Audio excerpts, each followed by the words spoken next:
Hello प्यारे साथियों, जय हिंद, राम राम। कैसे हैं आप सभी? उम्मीद करता हूं बहुत अच्छे होंगे। मैं अजीत सर एक बार फिर आप लोगों के सामने उपस्थित हुआ हूं इतिहास की क्लास के सेशन को लेते हुए। और इतिहास के अंदर जो क्वेश्चन है वो आप लोगों के सामने है। सिख धर्म का आज का अपना टॉपिक है। कौन सा टॉपिक है? सिख धर्म का अपना टॉपिक है। सिख धर्म के टॉपिक को आप लोग फटाक दे जो है शेयर कर दीजिएगा और बने रहिएगा। शेयर करने के साथ बने रहिएगा अपनी जो क्लासों में। आपकी जो क्लासें हैं वो क्लासें लगातार चलती हैं, हर रोज चलती हैं। कुछ टाइमिंग जरूर अपना ऊपर नीचे कर रहेंगे, लेकिन आज तो खैर वही टाइम चलेगा। सारे के सारे क्वेश्चनों का जो है एक तरीके विस्तार से एक व्याख्या चलेगी और उन व्याख्यात्मक तरीके से जो क्वेश्चन चलेंगे उनके बारे में अपन यहाँ पे बात कर रहे हैं। चलिए क्वेश्चनों के बारे में चर्चा करते हैं। देखो, एक बार सिख धर्म के बारे में सबसे पहले अगर आपसे चर्चा की जाए कि सिख धर्म कौन कौन से हैं सिख धर्म, तो सिख धर्म जो है क्लास को शेयर कर दीजिएगा दोस्तों। सिख धर्म से संबंधित जो चीजें हैं उसके अंदर अपन ने एक ट्रिक लिख रखी है। सिख धर्म के जो संबंधित जो क्वेश्चन जो हैं वो क्या है, ट्रिक के अकॉर्डिंग अपन पढ़ाते हैं। देखते हैं कि जो क्लासें हैं उस क्लासों के अंदर, हाँ जी बिल्कुल शेयर करिएगा, बिल्कुल जरूर जरूर जरूर शेयर करिएगा दोस्तों सारे बच्चे।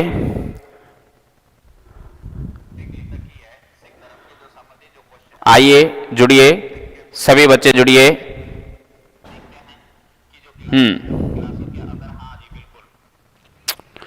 चलो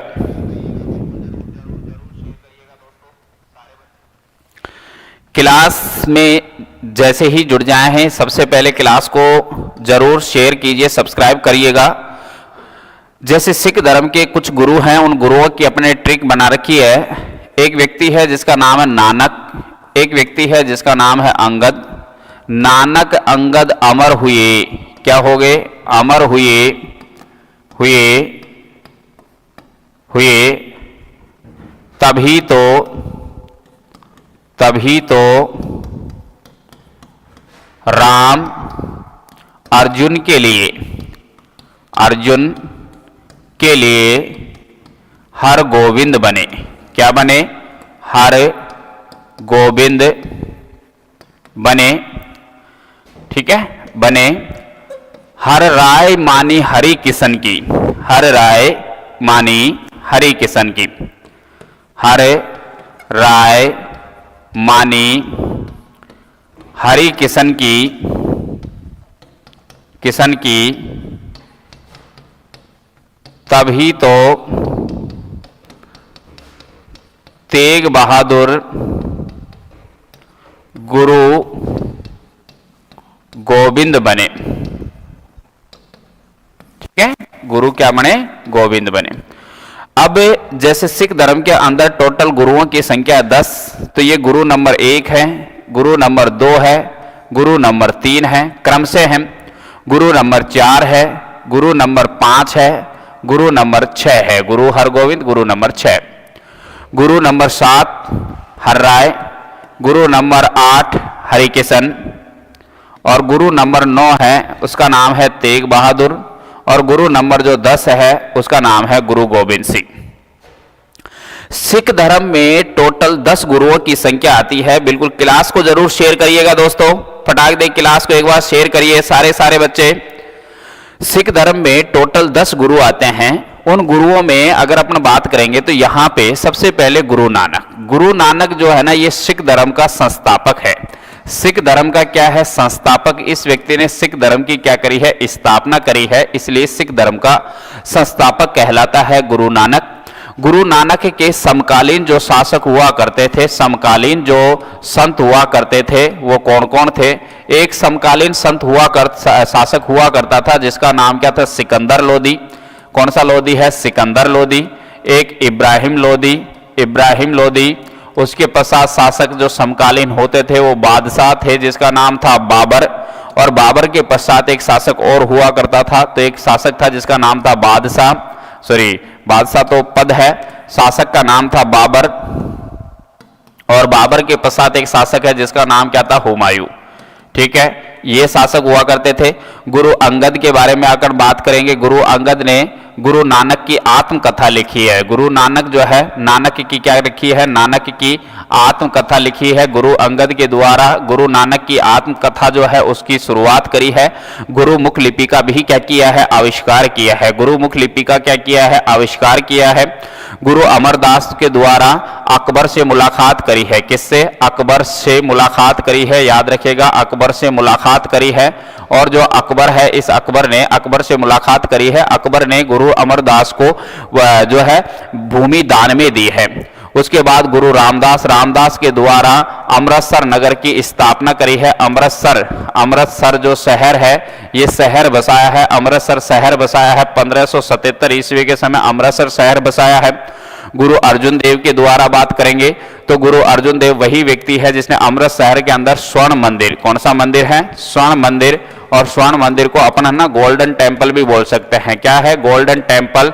गोल्डन टेम्पल जो है इसका भी निर्माण कर सकते हैं, मतलब जो है निर्माण किया है। गुरु अर्जुन देव को बाद में क्या दे दी गई थी, फांसी दे दी गई थी। फांसी किस व्यक्ति के द्वारा दी गई थी, मुगल बादशाह जहांगीर के द्वारा फांसी दे दी गई थी। क्यों, क्योंकि जहांगीर के जो विद्रोह थे, जो जहांगीर है, क्लास को शेयर करें भाई सारे के सारे बच्चे। हाँ जी, पलक मीना जी, अच्छो, बिल्कुल बिल्कुल साहब, एमएलए साहब, बिल्कुल मैं आ गया हूं। क्लास को शेयर करिएगा। राम राम साहब, बिल्कुल राम राम। क्लास को शेयर करिए, जितने भी बच्चे जुड़ चुके हैं सारे बच्चे क्लास को जितना हो सकता है उतना शेयर करिएगा, ठीक है पलक जी, और भी सभी बच्चे। तो जहांगीर जो है ये इसके द्वारा फांसी दे गई थी, क्योंकि जहांगीर का एक बड़ा बेटा था जिसका नाम था खुसरो। खुसरो ने अपने पिता के खिलाफ जो है बगावत करी थी, तो उसमें जहांगीर जो है अर्जुन के द्वारा हेल्प की गई थी, मदद की गई थी। गुरु हर राय फिर उसके पश्चात का शासक है, कोई खास विशेष वर्णन इसका नहीं है। उसके बाद हर राय जो है गुरु हरिकिशन है, वो तो सॉरी हरगोविंद है। उसके बाद हर राय है। इसने जो दारा सिक्को है ना, दारा सिक्को, इस दारा सिक्को से मुलाकात करी है। किससे मुलाकात करी है, दारा सिक्को जो शाहजहां का जो सबसे बड़ा बेटा था दारा सिक्को, उससे मुलाकात करी है। इसने औरंगजेब को गुरु पद का वर्णन दिया है। जो औरंगजेब है, इस औरंगजेब को जो है गुरु जो पद है, गुरु पद, इस गुरु पद का क्या दिया है, वर्णन दिया है। तो औरंगजेब को गुरु पद का जो वर्णन है वो दिया है। उसके बाद तेग बहादुर को फिर से क्या दे दी गई है, फांसी दे दी गई है। किस व्यक्ति के द्वारा दी गई है, औरंगजेब के द्वारा दी गई है। किसके द्वारा, औरंगजेब के द्वारा दी गई है। एक बार मैं थोड़ी सी ट्रिक बता रहा हूं, उसके पश्चात जो है ना क्वेश्चन करवाए जाएंगे। और लास्ट है गुरु गोविंद सिंह। गुरु गोविंद सिंह जो है इसने गुरु पद का समापन करके 1699 ईस्वी को एक पंथ चलाया जिसका नाम क्या है, खालसा। खालसा जो पंथ है, इस खालसा पंथ की क्या करी है, स्थापना। तो खालसा पंथ की स्थापना भी इस व्यक्ति के द्वारा की गई है। ओके, तो इस तरीके से गुरु नानक अंगद अमर हुए, तभी तो राम अर्जुन के लिए हरगोविंद बने, हर राय मानी हरि किशन की, फिर वही शब्द है, तभी तो तेग बहादुर गुरु गोविंद बने। ये क्रम से 10 गुरु हैं। 10 गुरुओं के द्वारा जो साम्राज्य के अंदर शासन किए गए थे, प्रमुख विशेषता कोई कुछ है तो मैंने वो आप लोगों के सामने बताई है। ठीक है, क्वेश्चन कौन सा हो गया, तो ये वाली क्वेश्चन जो है ना 439 नंबर तक का क्वेश्चन हो गया है। ठीक है, चलो मराठा और सिख धर्म का टॉपिक हो गया है, यहां पे क्लियर हो गई बात। चलिए अब अपन बात करते हैं क्वेश्चन के बारे में। पहला जो क्वेश्चन है वो क्या कहता है, पहला क्वेश्चन है सिखवाद, जिसको सिख जमा भी कहते हैं, सिखवाद, सिखिज्म भी कह सकते हैं। उसके परिवर्तन जो है, परिवर्तन कब हुआ था, क्या इस सिखवाद का जो है परिवर्तन 1000 ईसा पूर्व में हुआ था, 1500 में हुआ, 300 में हुआ या 1400 ईसा पूर्व में हुआ। सिख धर्म और मराठा वंश से संबंधित क्वेश्चन है। बताइए सिखवाद का परिवर्तन जो है वो कब हुआ था, आपको यहां ये बताना है, सिखवाद का परिवर्तन। चलिए ठीक है साहब,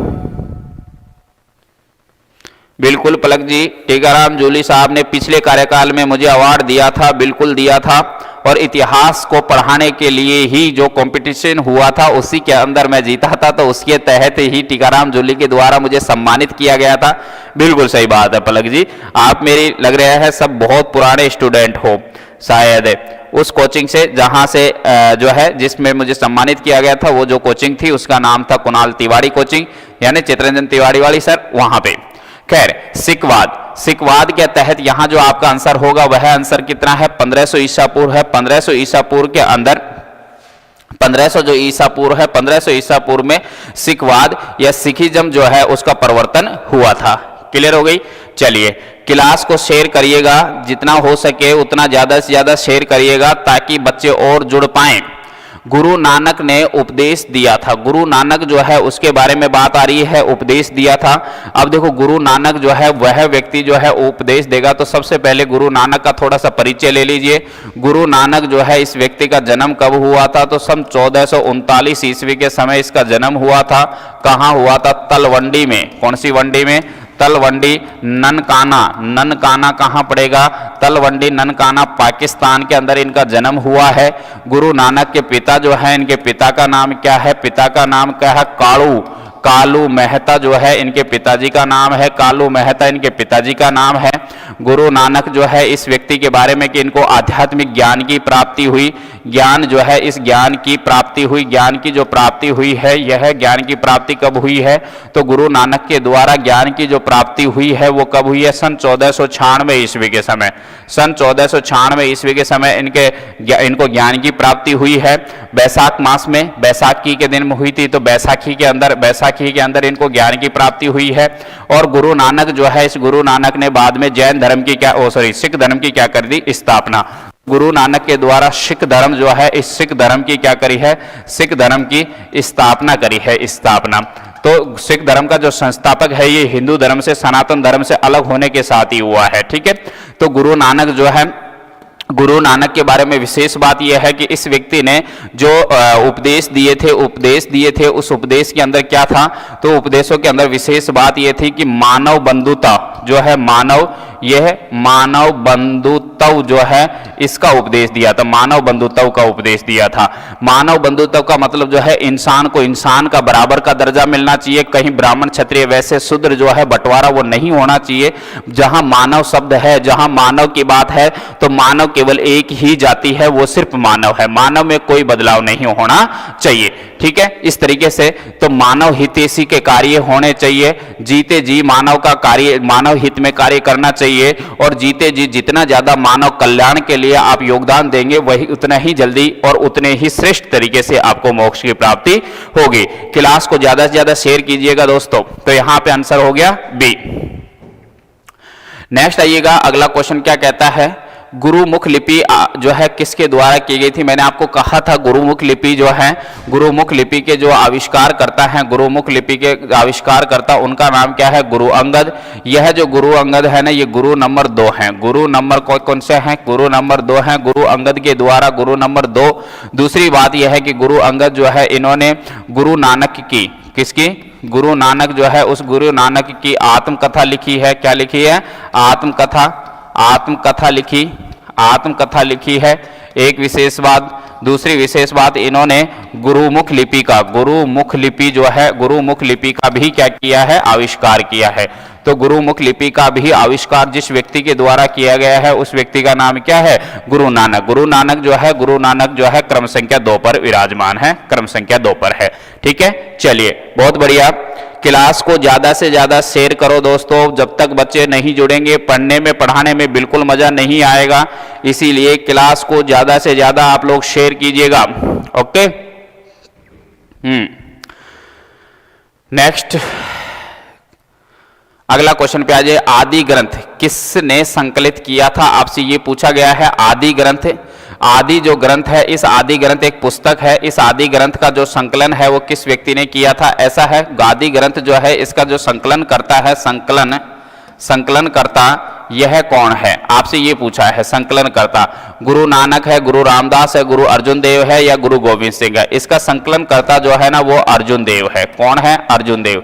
अर्जुन देव जो है ये गुरु नंबर 5 है। तो गुरु नंबर 5 के द्वारा आदि ग्रंथ की रचना करी गई है। हालांकि बाद में आदि ग्रंथ का जो है दूसरा जो है नाम क्या दिया गया था? दूसरा नाम क्या है? तो आदि ग्रंथ का दूसरा जो नाम है ना वह नाम क्या है? तो देखो आदि ग्रंथ का ही दूसरा नाम, आदि जो ग्रंथ है आदि ग्रंथ का ही दूसरा नाम क्या है? आदि ग्रंथ का दूसरा नाम है गुरु ग्रंथ साहिब। क्या है? गुरु ग्रंथ साहिब। ठीक है, गुरु ग्रंथ साहिब। इस गुरु ग्रंथ साहिब का दूसरा नाम जो दिया था वो गुरु नंबर 10 के द्वारा, गुरु नंबर कौन है? 10 का नाम क्या है? गुरु गोविंद सिंह। गुरु गोविंद सिंह। और गुरु गोविंद सिंह जो है इस व्यक्ति के द्वारा इसका नाम बदलकर नाम क्या दिया गया? गुरुवाणी। नाम क्या दिया गया था? गुरुवाणी। पुस्तक तो वही है लेकिन गुरु नंबर 10 तक गुरुवाणी नाम दे दिया गया था। पुस्तक एक ही है जिसका नाम है आदि ग्रंथ। आदि ग्रंथ का ही दूसरा नाम है गुरु ग्रंथ साहिब। आदि ग्रंथ या गुरु ग्रंथ जो साहिब है उसी आदि ग्रंथ या गुरु ग्रंथ साहिब जो है वहां जो पुस्तक है उसकी रचना सबसे पहले किस व्यक्ति ने करी है? 5वें नंबर ने। बाद में इसका नाम बदलकर जो है आगे गुरुवाणी का नाम दिया था, वो गुरु नंबर 10 ने दिया है। क्लियर? चलिए, हाँ जी, क्लास को शेयर कीजिए। जब तक आप लोग जो है शेयर नहीं करेंगे, क्लास को शेयर नहीं करेंगे, पढ़ने में पढ़ाने में बिल्कुल मजा नहीं आएगा। मैं बार बार बता रहा हूं आप लोगों को, जितना ज्यादा हो सके क्लास को उतना ज्यादा से ज्यादा आप लोग शेयर करिएगा दोस्तों। कितना, जितना ज्यादा हो सकता है उतने ज्यादा से ज्यादा जो है आप लोग क्लास को शेयर कीजिएगा। ठीक है? हर व्यक्ति की जिंदगी में देखो कोई ना कोई गम होता है। अब यहाँ पे तो कमेंट सिर्फ पलक ने कर रखा है तो मैं पलक से ही बात करता हूँ, बाकी बच्चे जो है लाइव बिल्कुल बहुत सारे हैं। और मुझे इस समय ये गम है कि आप क्लास को ज्यादा से ज्यादा शेयर नहीं कर रहे, बच्चे जो है 10 20 50 नहीं जुड़ रहे, इसे गम है। समंदर को क्या गम है? समुद्र को क्या गम है बता नहीं सकता। समंदर को क्या गम है बता नहीं सकता। पानी भरकर आंखों में आ भी नहीं सकता। पानी बनकर आंखों में आ भी नहीं सकता। तू छोड़ गया तो उसमें तेरी क्या खता। तू छोड़ गया तो उसमें तेरी क्या खता। हर कोई मेरे साथ निभा भी नहीं सकता। हर कोई मेरा साथ निभा भी नहीं सकता। बिल्कुल नहीं निभा सकता, क्योंकि मैं चाहता हूं कि आप लाइव क्लास के अंदर तो जुड़े ही जुड़े और लाइव क्लास को लगातार बरकरार बनी रहे। यह लाइव क्लास लगातार बरकरार बनी रहनी चाहिए इस चीज के लिए कि आप लोग शिक्षित बनेंगे, विकसित बनेंगे और सरकारी नौकरी प्राप्त करेंगे। लेकिन जो है आप लोगों का मानस ही नहीं लगता है, इस वजह से आप लोगों की तादाद लगातार कम से कम होती जाती है। खैर, सिख गुरु जो है, सिख गुरु का नाम है गुरु अर्जुन देव। यह जो सिख गुरु अर्जुन देव है ये किसके शासन काल में हुआ करते थे? सिख गुरु अर्जुन देव किसके शासन काल में? अब देखो, सबसे विशेष बात यह है कि जो सिख गुरु जो है अर्जुन देव है, अर्जुन देव गुरु नंबर 5 है। कौन सा है? गुरु नंबर जो है ना वो है 5। गुरु नंबर जो 5 है अर्जुन देव है। और अर्जुन देव जो हुआ करता था तो अर्जुन देव के समकालीन जो शासक हुआ करता था, समकालीन एक बादशाह हुआ करता था, समकालीन बादशाह था। और उस बादशाह का नाम क्या था? जो है जहांगीर हुआ करता था। जहांगीर, तो मुगल बादशाह जब जहांगीर हुआ करता था उसी दौरान गुरु अर्जुन देव हुआ करता था। अच्छा, हुआ क्या कि यह जो अर्जुन देव है ना, इस अर्जुन देव जो जहांगीर है ना, इस जहांगीर का एक पुत्र होता था। पुत्र का नाम क्या था? खुसरो। क्या नाम था? खुसरो। पुत्र का नाम है खुसरो। इस खुसरो के द्वारा, पुत्र का नाम क्या है? खुसरो। इस खुसरो नामक जो पुत्र है, इस पुत्र के द्वारा, खुसरो नामक जो पुत्र है, इस पुत्र के द्वारा विद्रोह किया गया था। इस विद्रोह में अर्जुन देव ने क्या दिया? साथ दिया। जिस व्यक्ति ने साथ दिया उसी का नाम क्या है? अर्जुन देव, जो गुरु नंबर 5 है। अर्जुन देव ने साथ दे दिया। इस घटना की वजह से जहांगीर नाराज हो गया। नाराज होने के बाद जहांगीर बाद में इसको अर्जुन देव को किसकी सजा दे देगा? फांसी की सजा से नवाजा जाएगा, फांसी की सजा दे दी जाएगी, है ना। चलिए, बहुत बढ़िया, बहुत बढ़िया। क्लास को शेयर करते रहिएगा दोस्तों, क्लास को शेयर करते रहिएगा। मैं आप लोगों को शायरियां सुनाता रहूंगा। नेक्स्ट है, गुरु गोविंद सिंह का जन्म कहां हुआ? आपसे क्वेश्चन ये पूछा है गुरु गोविंद सिंह का। फटाफट अगर आप जो है कमेंट करना भी शुरू कर दीजिए। गुरु गोविंद सिंह का जन्म को कहां हुआ? गुरु नंबर 10 है ये गुरु गोविंद सिंह। कौन सा है? गुरु नंबर 10 है। और यहीं से सिंह शब्द लगना जो शुरू हुआ है। सिंह जो शब्द है, इस सिंह शब्द की क्या हुई है? शुरुआत हुई है। शुरुआत हुई है गुरु गोविंद सिंह। देखिए, सबसे पहले अंकित मीना जी, राम राम। और अंकित मीना ने कहा है साहब बी आएगा 444वें नंबर के क्वेश्चन में। क्या बी आएगा? नहीं आएगा। गुरु गोविंद सिंह का जन्म कहां हुआ है? क्या पटना में हुआ है? क्या अमृतसर में हुआ है? क्या नांदेड़ में हुआ है? क्या जालंधर में हुआ है? नहीं साहब, ऐसा है गुरु गोविंद सिंह का जो जन्म हुआ था ना, यह जन्म तो जिस स्थान पर हुआ उसका नाम क्या है? पटना। लेकिन गुरु गोविंद सिंह की हत्या हुई थी। हत्या कहां हुई है? नांदेड़। नांदेड़ कहां पड़ता है? महाराष्ट्र में। महाराष्ट्र में पड़ता है। ठीक है, जिद्दी जाट जी, राधे राधे, राधे राधे। अंकित जी, ठीक है, अंकित जी राम राम। क्लास को लगातार शेयर करते रहिएगा। क्लास को शेयर करने के साथ साथ के अंदर क्लास को शेयर भी करिए और शेयर करने के साथ साथ बने रहिएगा। आ जाइए।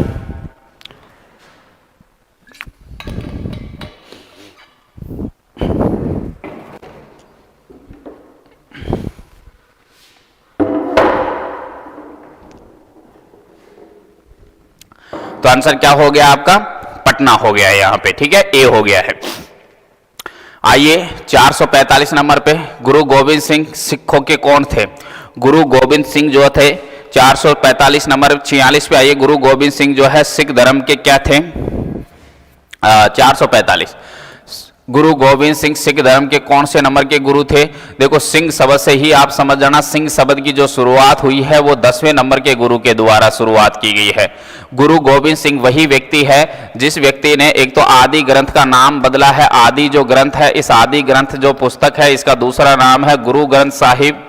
गुरु ग्रंथ साहिब, ये जो आदि ग्रंथ या गुरु ग्रंथ साहिब जो है, इस व्यक्ति का जो आदि ग्रंथ या गुरु ग्रंथ साहिब जो है, आदि ग्रंथ या गुरु ग्रंथ साहिब जो है, इस ग्रंथ का, इस पुस्तक का नाम बदलकर दूसरा नाम रख दिया। और नाम क्या रखा?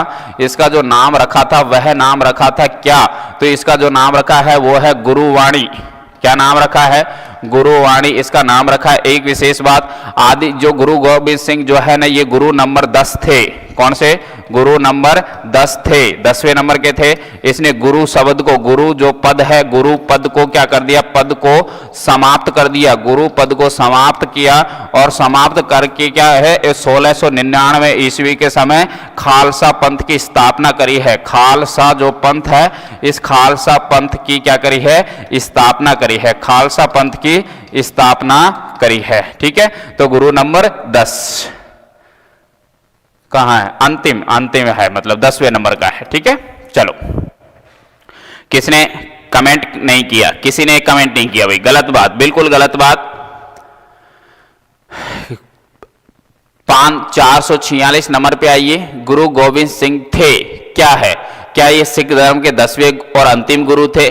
क्या सिखों की आंतरिक काउंसलिंग थी खालसा के साथ 1699 में शुरू हुई, या 10वें ग्रंथ के रचयिता भी थे? इनमें से सभी सही है। बताइए कौन सा जो है 446 में आप लोग कमेंट करेंगे और कमेंट के तहत आपको क्वेश्चन का आंसर देना है। आंसर यहां पे ये रहे, गुरु गोविंद सिंह जो थे वो कौन थे, आपको यहां ये बताना है। गुरु गोविंद सिंह जो है सिख धर्म के क्या 10वें गुरु थे? गुरु गोविंद सिंह जो है सिख धर्म के आंतरिक काउंसलिंग में खालसा पंथ के संस्थापक यानी स्थापना 1699 और 10वें ग्रंथ के थे। बिल्कुल सही बात है, यहां आपका आंसर क्या हो गया?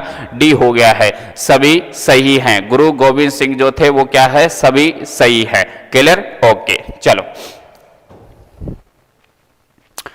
नेक्स्ट है, सिख खालसा स्थापित किया गया था निम्नलिखित में से। सिख धर्म है, सिख में खालसा धर्म जो है, खालसा संप्रदाय जो है, खालसा संप्रदाय की स्थापना जो है सन 1699 ईस्वी को की गई थी। और 1699 ईस्वी को 10वें नंबर का गुरु राजगद्दी पर हुआ करता था। और 10वें नंबर के गुरु का ही नाम क्या है? गुरु गोविंद सिंह। गोविंद सिंह, तो गुरु गोविंद सिंह जो है वो 10वें नंबर का गुरु था। ठीक है, चल, तो आपका आंसर क्या हो गया? गुरु गोविंद सिंह, बी हो गया। क्लास को शेयर करें। 448 मुगलों से लड़ने वाला सिख गुरु कौन था? मुगलों से लड़ने वाला सिख गुरु कौन से था? इनमें से गुरु नानक था, गुरु गोविंद सिंह था, गुरु तेग बहादुर था, या गुरु हरगोविंद सिंह था? कौन था जिसने मुगलों से मुकाबला किया था? आपको यहां यह बताना है। ठीक है, ऐसा है, गुरु जो था मुगल से मुकाबला करने वाला, उस व्यक्ति का नाम वो 10वें नंबर का गुरु है। गुरु का नाम था गुरु गोविंद सिंह। यह जो गुरु गोविंद सिंह है ये 10वें नंबर का मुकाबला है। इसके समकालीन जो एक शासक हुआ करता था या फिर इसने जो मुकाबला किया वो मुगलों से मुकाबला किया है। मुगलों के अंदर औरंगजेब, और औरंगजेब का एक बेटा था औरंगजेब, और औरंगजेब का बेटा है जिसका नाम था बहादुर शाह प्रथम। बहादुर शाह प्रथम, इनसे बड़ा संघर्ष किया है। हालांकि बाद में जो शासक है बंदा बहादुर, हाँ जी बिल्कुल बिल्कुल, क्लास को जरूर शेयर करिएगा। और यहाँ पे आप लोगों का आंसर क्या हो गया है? बी हो गया है, बिल्कुल करेक्ट है। क्या हो गया है? बी हो गया है।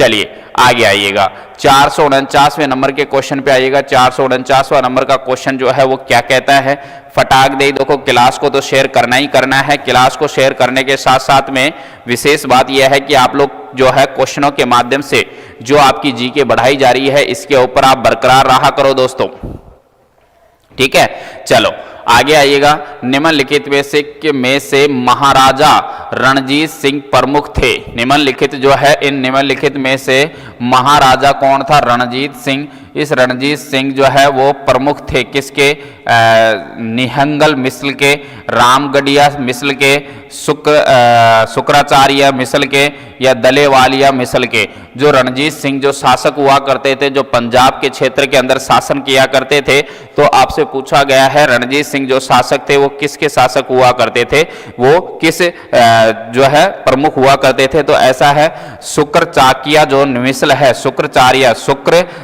चाकिया जो मिसल है उसके प्रमुख कौन हुआ करते थे, रणजीत सिंह शासक हुआ करते थे, ठीक है। चलिए, ये क्वेश्चन वैसे भी आपको आता भी नहीं, इस वजह से आपने कमेंट किया भी नहीं। 450 पे आइएगा, अगला क्वेश्चन क्या कहता है, 450 थोड़ा सा बड़ा क्वेश्चन है, लेंथी क्वेश्चन है। आगे आइएगा क्या कहता है, देखो 1809 ईस्वी, कौन सा है, 1809 ईस्वी में किस संधि ने आंग्ल सिख, आंग्ल मतलब अंग्रेज और सिखों के मध्य, है ना, कल युद्धों को मैंने पढ़ाया था, उस समय बताया भी था, आंग्ल सिख संबंधों को एक पीढ़ी के लिए स्थिर कर दिया तथा रणजीत सिंह का साथ सीमा निर्धारण कर दी, मोटे तौर पर सतलज नदी की रेखा के साथ साथ, ठीक है, मोटे सतलज नदी की रेखा के साथ साथ जो है 1809 ईस्वी में किस नदी जो है किस जो है संधि ने आंग्ल सिख संबंधों को एक पीढ़ी के लिए स्थिर कर दिया, ठीक है। किसने, अमृतसर की संधि ने, पुरंदर की संधि ने, लाहौर की संधि ने या बेसिन की संधि ने, ठीक है। आपको दोबारा से समझिएगा क्वेश्चन को, और क्या कहता है, 1809 ईस्वी के अंदर की घटना है, किस संधि ने आंग्ल अंग्रेज और सिखों को संबंधों को एक पीढ़ी के लिए स्थिर कर दिया था, एक तरीके से बराबर कर दिया था। रणजीत सिंह का साथ सीमा निर्धारण कर दी गई, मोटे तौर पर सतलज नदी की रेखा के साथ साथ अमृतसर जो संधि है उसकी जो है, अमृतसर की संधि उसके साथ जो है सीमा का क्या हुआ था, निर्धारण हुआ था। सीमा जो है वो इस तरीके से जो है रही थी, ठीक है। चलो दोस्तों, क्लास को शेयर करिएगा, क्लास को शेयर जितना हो सकता है उतना शेयर करिएगा। क्लास को शेयर नहीं करोगे पढ़ने में बिल्कुल मजा नहीं आएगा दोस्तों, बात विशेष तौर पर यह है, इसीलिए क्लास को आप ज्यादा से ज्यादा शेयर करें। 451 पे आइए, शिवाजी के जीवन की प्रारंभिक कार्यस्थली कहाँ है, ठीक है। क्वेश्चन क्या है, शिवाजी जो है, शिवाजी के जीवन की प्रारंभिक कार्यस्थली कहाँ थी, आपसे ये पूछा है। क्या मालवा प्रदेश में थी, बीजापुर में थी, अहमदनगर में थी या सतारा के अंदर थी, ठीक है। शिवाजी जो छत्रपति शिवाजी हुआ करते थे उनकी जो कार्यस्थली है उसके बारे में पूछा है, ये कहाँ थी। यह जो कार्यस्थली है वो मावल प्रदेश के अंदर है। कौन से प्रदेश में है, मावल प्रदेश के अंदर। छत्रपति जो शिवाजी है, इस शिवाजी का वैसे अगर आपसे पूछा जाए, बताइए जन्म जो है वो सन 1627 ईस्वी को हुआ है। कहाँ हुआ है, शिवनेर दुर्ग में। शिवनेर दुर्ग जो है वो कहाँ पड़ता है, महाराष्ट्र के अंदर पड़ता है। कहाँ है, महाराष्ट्र के अंदर। शिवाजी के जैसे अगर आपसे पूछा जाए, बताइए दादा का नाम क्या है, तो इसके दादाजी का नाम है कोंडदेव। कौन सा देव है, कोंडदेव दादा का नाम है। शिवाजी के अगर पिता का नाम पूछा जाए तो क्या है, शाहजी भोसले। शाहजी भोसले इनके पिताजी का नाम है। अगर शिवाजी की माता का नाम आपसे पूछा जाए तो उसका नाम क्या है, जो है, और एक पूछा जाएगा आपसे क्या, गुरु। तो माता का नाम तो है जीजाबाई और गुरुजी का नाम जो है गुरु रामदास है, ठीक है, रामदास है। जो है ये इस तरीके से है। शिवाजी का अगर आपसे पूछा जाए देहांत, तो शिवाजी का जो देहांत होगा सन 1680 ईस्वी के अंदर जो है ना यहाँ पे होएगा। कहाँ होएगा, रायगढ़ के अंदर। रायगढ़ जो है वहां पे शिवाजी का क्या हो जाएगा, देहांत हो जाएगा, जो इसकी राजधानी प्रांत भी रहेगी। चलिए, तो आपका आंसर क्या हो गया, शिवाजी ने अपने जीवन की प्रारंभिक कार्यस्थली कहां से शुरू करी थी, मावल प्रदेश से शुरू करी थी। अच्छा, मावल प्रदेश जो क्षेत्र है ये महाराष्ट्र वाला जो क्षेत्र है ना, महाराष्ट्र, उसी क्षेत्र के अंदर स्थित है, महाराष्ट्र वाले क्षेत्र के अंदर। अहमदनगर 17 जो है सतारा महाराष्ट्र में है, बीजापुर रायपुर तो आपको पता ही है, कर्नाटक के अंदर है। ठीक है, चलो चलिए भाई, बहुत बढ़िया। आगे आइए, 452 नंबर पे शिवाजी का सर्वाधिक प्रभाव किस पे रहा? ऐसा है, शिवाजी के जो पिताजी थे, शिवाजी के पिताजी कौन है? देखो, शिवाजी के जीवन पे सबसे पहले जो है ना प्रभाव, प्रथम प्रभाव किसका रहा? प्रथम प्रभाव किसका रहा? प्रथम प्रभाव किसका रहा? तो प्रथम प्रभाव एक तो रहा शाहजी भोसले के, शाहजी भोसले जो इनके पिताजी है ना, शाहजी भोसले इनका, और इनके साथ इनकी माता जिसका नाम है जीजाबाई, जीजाबाई। ठीक है, ये लेकिन बाद में शाहजी भोसले ने दूसरी शादी कर ली, तो फिर ये जो जीजाबाई है ना, इन्होंने यहां से घर छोड़ दिया, और दूसरा जो प्रभाव है वो किसका पड़ा है? तो दूसरा प्रभाव पड़ा है वो एक तो दादा कोंडदेव का, कोंडदेव पुणे की जागीर छोड़कर ये आ गई वापिस, तो कोंडदेव, और दूसरा जो है वो किसका? जीजाबाई का। ठीक है, जीजाबाई का। लेकिन आप देखोगे दोनों परिस्थितियों के अंदर जीजाबाई का योगदान तो है ही है। इसका मतलब शिवाजी के जीवन पे सबसे ज्यादा प्रभाव इसकी माता का नाम क्या है? जीजाबाई, इनका ही पड़ा है, जीजाबाई का ही प्रभाव सबसे ज्यादा पड़ा है। चलो भाई, अरे कदेड़ो,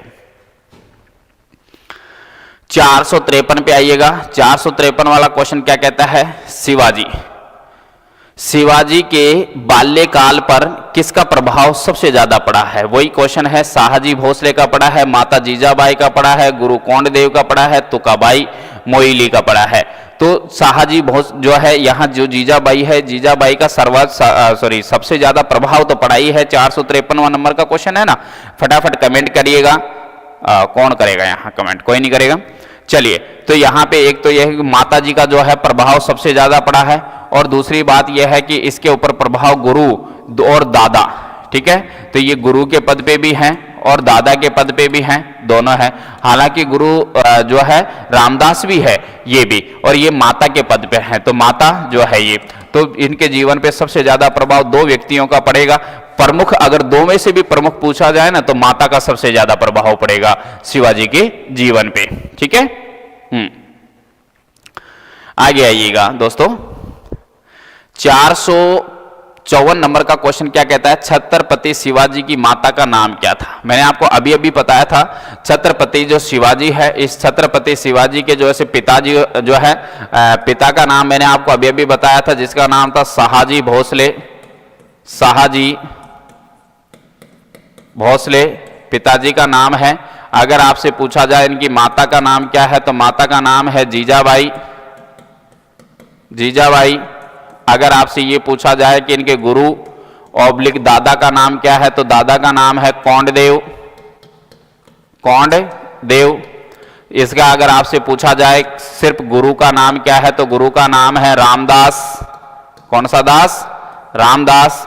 अगर यहां आपसे ये पूछा जाए कि जो शिवाजी है, इस शिवाजी के पत्नी का नाम क्या है, तो शिवाजी की जो पत्नी है उसका नाम है साईबाई, साईबाई निम्बालकर, निम्बालकर। तो साईबाई निम्बालकर पत्नी का नाम है।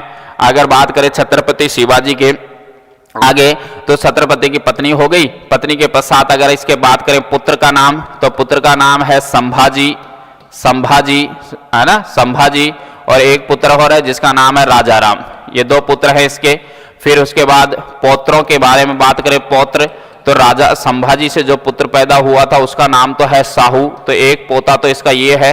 और एक राजाराम से पैदा होगा, उसका नाम क्या है? शिवाजी द्वितीय, शिवाजी सेकंड। तो ये इनके वो हो गए।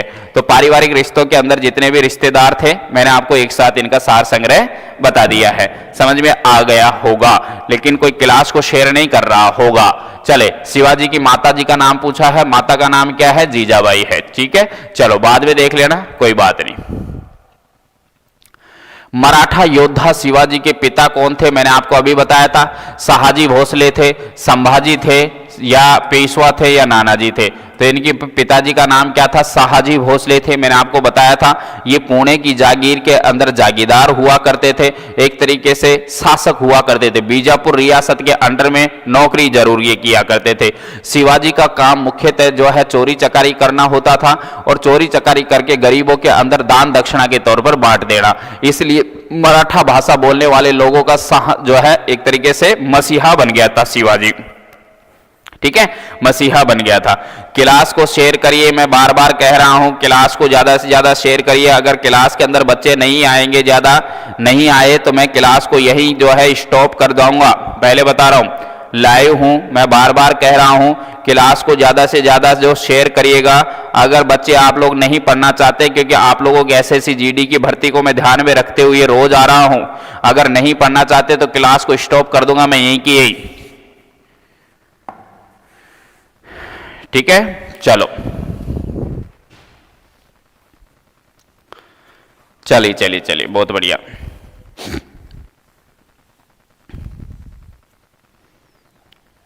हाँ जी, 455 के बाद आप आगे आइएगा। शिवाजी के साम्राज्य की राजधानी क्या थी? ऐसा है, शिवाजी जो है, इस शिवाजी का जो साम्राज्य हुआ करता था, इस शिवाजी के साम्राज्य की जो राजधानी जो बनाई गई थी, यह पहले बनाई गई थी 1656 ईस्वी के अंदर बनाई गई थी, और राजधानी का नाम क्या था? रायगढ़। हालांकि बाद में जब शिवाजी के मरने के बाद शिवाजी के पोते यानी कि शाहू और राजा शिवाजी द्वितीय के मध्य जब संघर्ष होगा तो पुणे भी ये राजधानी बनेगी, लेकिन यहाँ पुणे राजधानी नहीं है, बल्कि राजधानी क्या है? रायगढ़ है। ठीक है, तो शिवाजी की जो राजधानी बनेगी उस राजधानी का नाम क्या होगा? मुंशी राम मीणा जी। राम राम मुंशी राम मीणा जी। चैनल को जरूर सब्सक्राइब कर लीजिएगा, और जो चैनल को सब्सक्राइब करने के साथ साथ आपने आंसर दे दिया बी डी पुरंदर। नहीं बेटा, पुरंदर तो एक संधि होती है। पुरंदर क्या होती है? एक संधि होती है, और पुरंदर की संधि जून के महीने में होती है, सन 1665 ईस्वी के समय होती है। एक ओर से छत्रपति शिवाजी रहते हैं और एक ओर से औरंगजेब के सेनापति मिर्जा राजा जय सिंह और जय सिंह भी कौन से नंबर का? प्रथम नंबर का, जिसके तहत कुछ समय के लिए इसने औरंगजेब की क्या है? अधीनता स्वीकारी थी, औरंगजेब की अधीनता। ये तो पुरंदर तो वो है बेटा। राजधानी पूछिए, शिवाजी के साम्राज्य की राजधानी क्या है? तो राजधानी का नाम है मुंशी राम जी। राजधानी का नाम क्या है? रायगढ़ है। ठीक है, महाराष्ट्र में पड़ती है, रायगढ़ है, महाराष्ट्र में पड़ती है। चलो आगे आइएगा, अगला क्वेश्चन पे आइएगा। शिवाजी के शासनकाल में चौथ क्या था? ऐसा है, शिवाजी के शासनकाल के अंदर जो चौथ है इसका उल्लेख के बारे में देखेंगे। शिवाजी के शासनकाल के अंदर जो कर हुआ करते थे, टैक्स हुआ करते थे, जो दो ही हुआ करते थे, एक जिसका नाम तो था चौथ और एक जिसका नाम क्या था? सरदेश मुखी। देखो, सरदेश मुखी और चौथ, ये दो टैक्स हुआ करते थे। लगान कृषि के ऊपर लिए जाते थे। लगान किसके ऊपर लिए जाते थे? कृषि के ऊपर। चौथ और सरदेश मुखी जो टैक्स थे वो शिवाजी के द्वारा चलाए गए थे, शिवाजी के द्वारा जो है एक तरीके से प्राप्त किए जाते थे। तो एक क्या थे? ये एक टैक्स है। क्या थे? टैक्स थे, एक कर हुआ करता था। चौथ और सरदेश मुखी। मुंशी राम जी और जो बच्चे जुड़ चुके हैं क्लास को शेयर करें, और शेयर करने के साथ साथ में आंसर दें, कमेंट करें, आंसर दें। आगे आइएगा 457 के बाद 58 पे। शिवाजी के बारे में निम्नलिखित में से कौन सा कथन सत्य है? आपसे यह पूछा गया है। कौन सा कथन क्या है? सत्य है।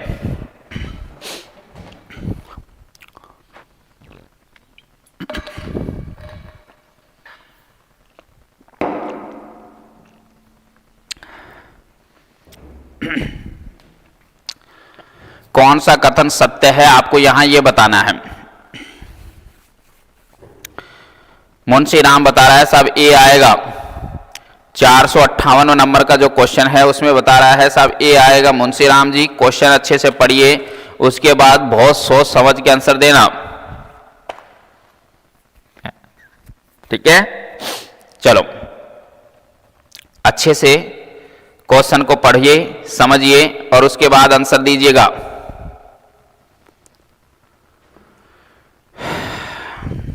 चलो भाई ओके।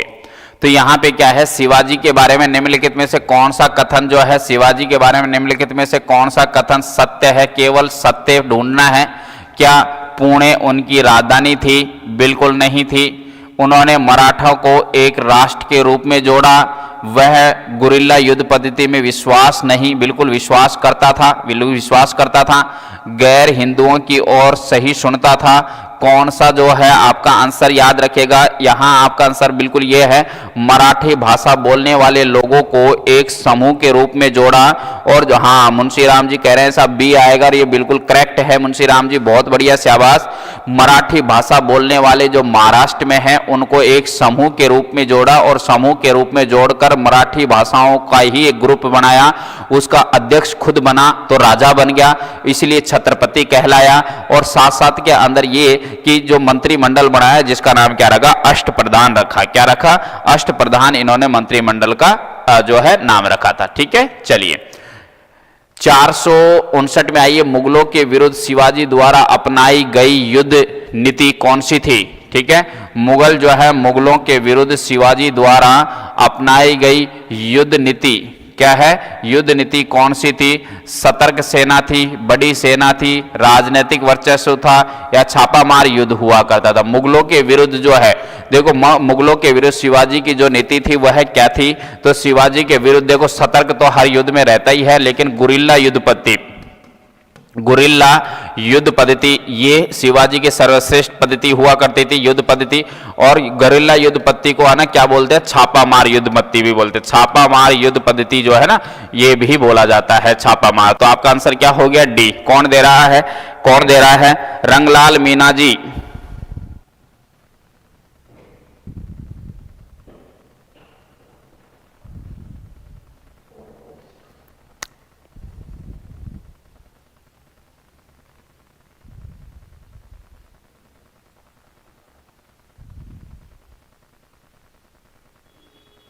ठीक है अंकित, मुंशी, तो आपका आंसर डी रहेगा अंकित जी।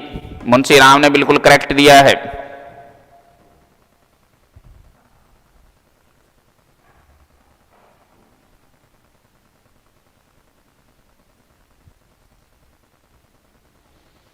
हम्म,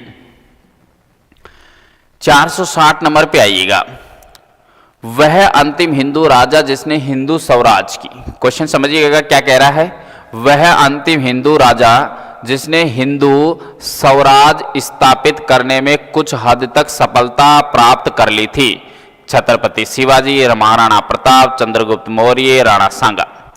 हिंदू शासन के अंदर हिंदू साम्राज्य जो है स्थापित करने में सफलता हासिल इन्होंने कर ली थी। वह हिंदू शासक का आपको क्या बताना है, नाम बताना है। ऐसा है, महाराणा जो प्रताप है, उस महाराणा प्रताप ने भी बड़ा संघर्ष किया था। राणा सांगा जो है उसने भी बड़ा संघर्ष किया था। चंद्रगुप्त मौर्य ने भी संघर्ष किया था। महाराणा प्रताप ने भी संघर्ष किया था। लेकिन हिंदू साम्राज्य जो है उसकी स्थापना जो है वो छत्रपति शिवाजी ने करी थी। ठीक है, हिंदू जो साम्राज्य है, इस हिंदू साम्राज्य की स्थापना जहां तक इसकी नजर पड़ी, हिंदू साम्राज्य की क्या करी है, स्थापना करी है, स्थापना करी है। तो हिंदू साम्राज्य की स्थापना करने में बहुत कुछ सफलता जो हासिल करने का कार्य है वो छत्रपति शिवाजी ने सबसे पहले किया है। ठीक है, क्या कमेंट आ रही है, किसकी कमेंट आ रही है, मुंशी राम की कह रही है सब डी आएगा, और यहां पे डी नहीं आएगा, उसमें आएगा। अंकित कह रहा है, अंकित जो है, अंकित कह रहा है ए आएगा। मुंशी राम यहाँ कह रहा है ए आएगा। बिल्कुल ठीक है बेटा, बिल्कुल ठीक है। हालांकि भारत के अंदर पहले भारत का अखंड भारत को अखंड भारत बनाने का कार्य, हालांकि महाराणा प्रताप जो है इस व्यक्ति ने मेवाड़ की आन बान शान बनाने के लिए, और राणा सांगा जो है 16वीं शताब्दी का सर्वाधिक शक्तिशाली हिंदू राजाओं में हुआ करता था। लेकिन यहाँ जो आपका आंसर होगा कि हिंदू साम्राज्य की स्थापना करने में सफलता हासिल करी, उस शासक का नाम क्या है, छत्रपति शिवाजी होगा। ठीक है विंसी राम, ओके। नेक्स्ट है 461 पे आइएगा। क्वेश्चन क्या है पढ़िएगा, शिवाजी को औरंगजेब के द्वारा कब घोषित किया गया। शिवाजी को औरंगजेब के दरबार में या द्वारा राजा कब घोषित किया गया था। सॉरी, शिवाजी जो है, इस शिवाजी को औरंगजेब के द्वारा राजा की उपाधि से नवाजा गया था। कब घोषित किया गया था, सन 1664, 1646, 1627, 1668, कब घोषित किया गया था। आपसे यहां यह पूछा गया है, बताइए फटाफट। ठीक है, चलिए, एक क्या है, एक संधि हुई थी, और उस संधि का नाम क्या है, पुरंदर की संधि। कौन सी संधि हुई है, पुरंदर की संधि। अगर पुरंदर की संधि के तहत अपन बात करेंगे ये कब हुई थी? जून 1665 को। ठीक है, जून 1665 ईस्वी को पुरंदर की संधि हुई है, और पुरंदर की संधि के तहत यहां जो हुई है जून 1665 ईस्वी को पुरंदर की संधि, ये किस किस के मध्य हुई है? यह जो संधि हुई है ना, एक और तो संधि हुई है किसके मध्य? एक और तो जो है शिवाजी है, छत्रपति शिवाजी है, शिवाजी, और दूसरी ओर से कौन है? औरंगजेब का सेनापति है मिर्जा राजा जयसिंह, मिर्जा राजा जयसिंह, जयसिंह के मध्य पुरंदर की संधि हुई है। ये तो जो है जून 16, इसके तहत शिवाजी ने कुछ समय के लिए औरंगजेब की है ना अधीनता स्वीकार करी है। जो औरंगजेब है ना, औरंगजेब, इस औरंगजेब की क्या है? अधीनता स्वीकार करी है। क्या स्वीकार करी है? अधीनता। औरंगजेब के लिए कुछ समय के लिए अधीनता स्वीकार करी है। शिवाजी के तहत तीसरी अगर विशेष बात करेंगे तो जो शिवाजी हैं, शिवाजी के तहत आगे अगर अपन विशेष बात करेंगे ना, यहां पे शिवाजी के बाद, तो देखिए एक विशेष बात और आती है कि जो शिवाजी है, इस शिवाजी बाद में जो है जो औरंगजेब है, इसने शिवाजी को जो है आगरा की जेल में डाल दिया। आगरा की जेल में डाला तो बाद में जो शिवाजी है ये आमों की टोकरियों में छिपकर भाग गया। आमों की टोकरी जो है, इन टोकरियों में छिपकर भाग गया। आमों की टोकरियों में छिपकर भाग गया। आमों की टोकरी में जैसे ये शिवाजी जो है ये छिपकर भाग गया, तो फिर यहाँ पे क्या विवाद हो गया? फिर विवाद ये हो गया कि जो औरंगजेब को थोड़ा डरने लगने गया कि यार हो सकता है शिवाजी जो है बड़ा खतरनाक राजा है, इस वजह से तो उसको कैसे किया जाए, तो उसकी बढ़ाई की जाए। बढ़ाई करने के लिए जो है उसे सन 1668 ईस्वी में किस उपाधि से नवाजा? राजा की उपाधि से। तो औरंगजेब के द्वारा शिवाजी को राजा कहकर पुकारा गया था। सर कमेंट लेट आती हैं आप, बिल्कुल कमेंट लेट आती है। कमेंट लेट करोगे तो लेट ही आएगी बेटा, है भाई मुंशी राम जी। खैर यहां आपका आंसर 1664 नहीं है, बल्कि आंसर क्या होगा? 1668। 1665 में तो जो है अधीनता ही स्वीकार करी, उसके बाद जेल में रहा, उसके बाद ये यहां से छूटा, उसके बाद औरंगजेब ने जो है इसको राजा की उपाधि से नवाजा है। ठीक है, ओके। चलो, जो बच्चे जितने भी देख रहे हैं सभी कमेंट करें भाई, कमेंट करें। शिवाजी का उत्तराधिकारी कौन था? शिवाजी के मरने के पश्चात तो अपन ने बात करी थी कि जो शिवाजी है, इस शिवाजी के दो बेटे थे, है ना। देखो शिवाजी का अगर आपसे पूछा जाए ना शासनकाल, तो जो शिवाजी है, इस शिवाजी का शासनकाल जैसे जन्म से ही मान लीजिए 1627 से लेकर 1680, उसके बाद शिवाजी के दो बेटे हुए हैं, अलग अलग पत्नियों से हुए हैं। एक जिसका नाम तो है संभाजी, और संभाजी का जो शासनकाल है सन 1680 ईस्वी से लेकर सन 1689 ईस्वी तक, और उसके पश्चात दूसरा बेटा है जिसका नाम क्या है? राजा राम। राजा राम जो है ये साम्राज्य जो संभालेगा ये सन 1689 से लेकर सन जो है 1700 ईस्वी तक रहेगा। तो उसके बाद शिवाजी के बाद उत्तराधिकारी कौन हुआ? संभाजी। संभाजी के दरबार के अंदर एक बहुत बड़ी महान कवि रहते थे जिसका नाम था कवि कलश। कवि कलश जो है संभाजी के दरबार में रहता था। बाद में इसकी औरंगजेब के द्वारा क्या कर दी गई? हत्या कर दी गई। औरंगजेब के द्वारा हत्या करवा दी गई। तो ये बड़ा खतरनाक राजा हुआ करता था। ठीक है बेटा, चलिए, तो आपका आंसर क्या हो गया है? तो मेरे ख्याल से आपको समझ गया शिवाजी का उत्तराधिकारी कौन था। शिवाजी द्वितीय था, साहू द्वितीय था, राजा राम था, संभाजी था। कौन था? तो शिवाजी द्वितीय का उत्तराधिकारी जो है वो हुआ करता था कौन? संभाजी। तो आपका आंसर डी हो गया है। क्लास को शेयर करें दोस्तों, जितना हो सकता है ज्यादा से ज्यादा क्लास को शेयर करिएगा प्लीज।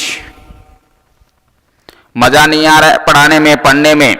एक तो कमेंट ही लगातार दो बच्चों की चल रही है, मुंशी राम की और अंकित की। इसके अलावा क्लास को आप लोग शेयर भी नहीं कर रहे हो। कम से कम गुरु दक्षिणा के तौर पर गुरु का आदेश की पालना तो कीजिए आप लोग, और क्लास को शेयर करिएगा।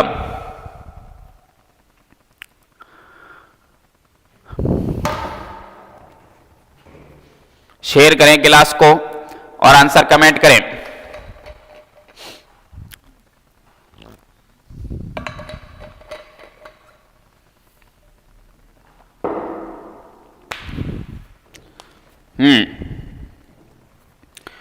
ठीक है मुंशी राम। चलो, संभाजी के पश्चात निम्नलिखित में से किसने मराठा राज्य की बागडोर संभाली? मैंने आपको अभी अभी बताया था, पहले एक शासक होगा, उस शासक का नाम शिवाजी है, और शिवाजी का जो शासनकाल है ये सन 1600 जन्म से ही ले लीजिए 1627 से 1680, उसके बाद शिवाजी के दो बेटे होंगे तो एक बड़ा बेटा है जिसका नाम है संभाजी, और जो शिवाजी का बेटा संभाजी है 1680 से 1689 ये कार्यकाल, और दूसरा जो है उसका नाम है राजा राम जो राजा राम है 1689 से लेकर 1700 ईस्वी तक है ना। उसके बाद क्या हुआ कि ये उसके बाद में जो शासक बना वो कौन बना, देखो उसके बाद जस्ट बाद में इसका बेटा राजगद्दी पर बैठेगा जिसका नाम क्या होगा, शिवाजी द्वितीय, ठीक है, शिवाजी वो भी सेकंड, सन 1700 ईस्वी से लेकर सन 1707 ईस्वी तक अल्प आयु में बैठेगा। इसलिए राजा राम की पत्नी जो है ना ताराबाई, ये ताराबाई जो है इसके हाथ में रहेगी वैसे बागडोर। और उसके बाद इस संभाजी का बेटा जो जेल में से छूट कर आएगा उसका नाम क्या होगा, साहू, और साहू राजगद्दी पर बैठेगा सन 1707 ईस्वी से लेकर यहां जो है 1708 ईस्वी में इस व्यक्ति का राज्याभिषेक होगा ना। तो 1708 ईस्वी से लेकर जो है 1713 ईस्वी तक ये यहां पे रहेगा, साहू जो है राजगद्दी पर रहेगा। इस तरीके से शासन चलेगा। अब आपसे क्या पूछा गया है, संभाजी के पश्चात निम्नलिखित में से किसने मराठा राजगद्दी, तो जो संभाजी के बाद राजगद्दी किसने संभाली, राजा राम ने। तो आपका आंसर क्या हो गया, ए हो गया है। मुंशी राम ने दिया भी है सर, ठीक है, बिल्कुल मुंशी राम जी, राजस्थान हिस्ट्री के नोट्स मिल जाएंगे बेटा, जरूर मिल जाएंगे मुंशी राम जी। यहाँ जो अगर आपको नोट्स चाहिए तो बिल्कुल ये जो व्हाट्सअप नंबर है, देखो यहाँ पे मोबाइल नंबर लिखे हुए हैं, व्हाट्सअप नंबर है ये, इस पे आप जो है सेव कर लो और जो है इस पे भेज देना, ठीक है, और मैं आपको पीडीएफ डाल दूंगा इसके ऊपर, ठीक है बेटा, आप लिख देना पीडीएफ डाल दीजिए सर जी।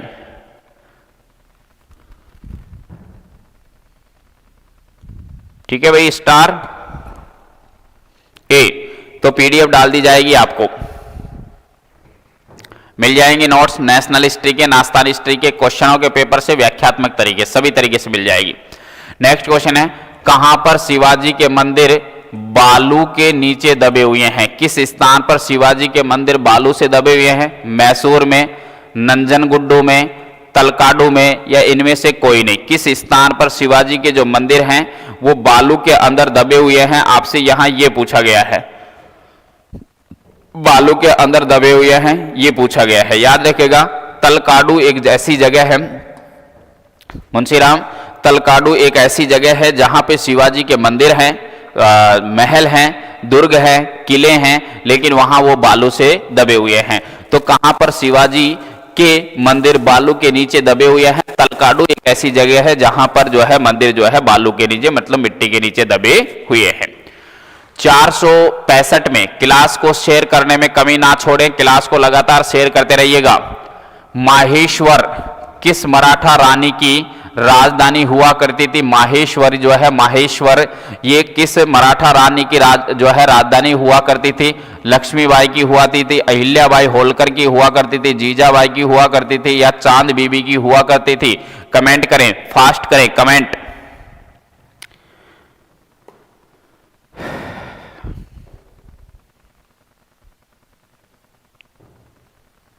चलो याद रखिएगा, माहेश्वर जो है, माहेश्वर ये राजधानी हुआ करती थी, ये राजधानी इसकी हुआ करती थी, किसकी राजधानी हुआ करती थी, अहिल्याबाई होलकर जो है, अहिल्याबाई मराठा राजकुमारी की अहिल्याबाई होलकर जो है ना उसकी राजधानी हुआ करती थी। मुंशी राम ने सी बताया जो गलत है। जीजाबाई ने कब शासन किया, जीजाबाई तो अकबर जो है छत्रपति शिवाजी को एक तरीके से आदेश देती थी, वेंकटेश जी राधे राधे वेंकटेश जी, और जो है तो अहिल्याबाई होलकर जो है उसकी राजधानी हुआ करती थी। ठीक है, चलिए नेक्स्ट क्वेश्चन पे आइएगा। 465 के बाद 466 नंबर पे आइएगा।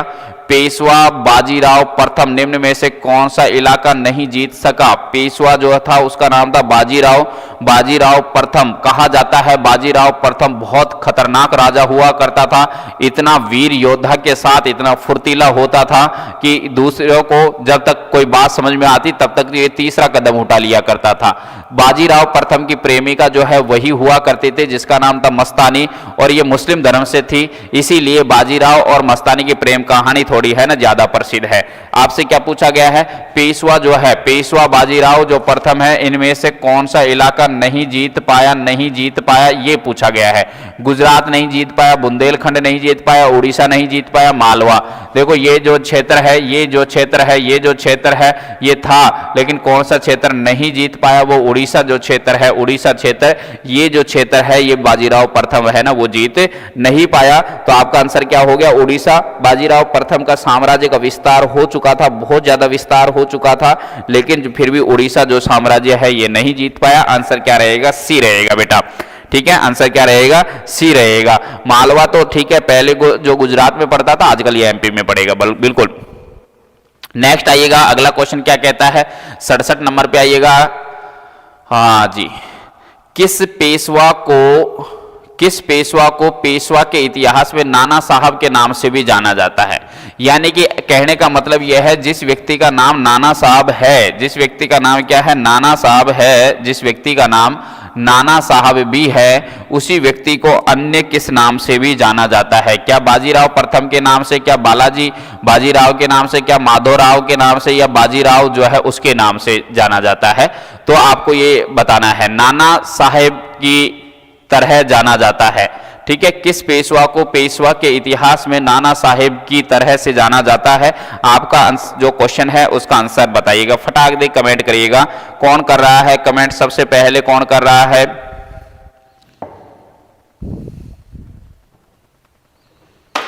कमेंट करिए और क्लास को शेयर करिए। बने रहिएगा, क्लास के 500 क्वेश्चनों तक का इतिहास चलेगा।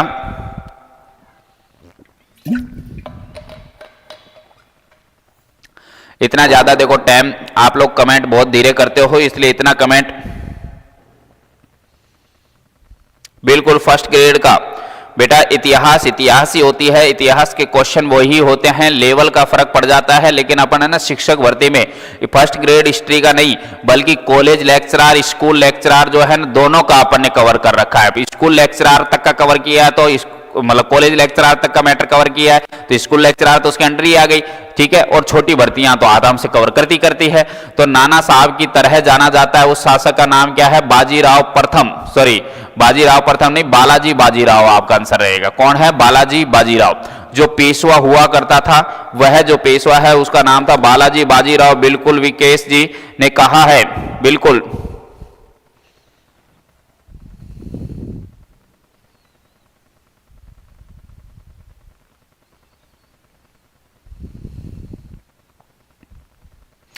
फर्स्ट ग्रेड हिस्ट्री का सेकंड पेपर पढ़े हो क्या, ये पढ़ाते हो क्या, ये पूछ रहे हो क्या बेटा। हाँ बिल्कुल पढ़ाते हैं, बिल्कुल पढ़ाते हैं, हिस्ट्री के ऑल ओवर सब सारी चीजें पढ़ाते हैं बेटा। गुरुकुल, एवरेस्ट गुरुकुल के अंदर आ जाइएगा।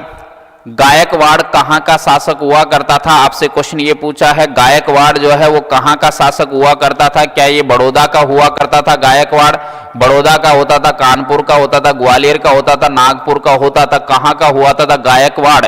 गायकवाड़ जो शासक है, वैसे तो आपको पता ही है गायकवाड़ जो साम्राज्य है वो एक तरीके से दक्षिण भारत के अंदर चलेगा, कर्क रेखा से नीचे। तो वैसे तो ये कर्क रेखा की क्षेत्र के ही भाग है, लेकिन ये कहाँ के हुआ करते थे, बड़ौदा के। गायकवाड़ कहाँ का शासक हुआ करता था, बड़ौदा का। देखो आप कमेंट बड़ी धीरे करते हो और ऐसे मजा नहीं आता मेरे को। ठीक है, चलिए गायकवाड़। उसके पश्चात आगे आइएगा, देखो यहाँ पे सूची फर्स्ट और सूची सेकंड जो है वो शामिल की गई है।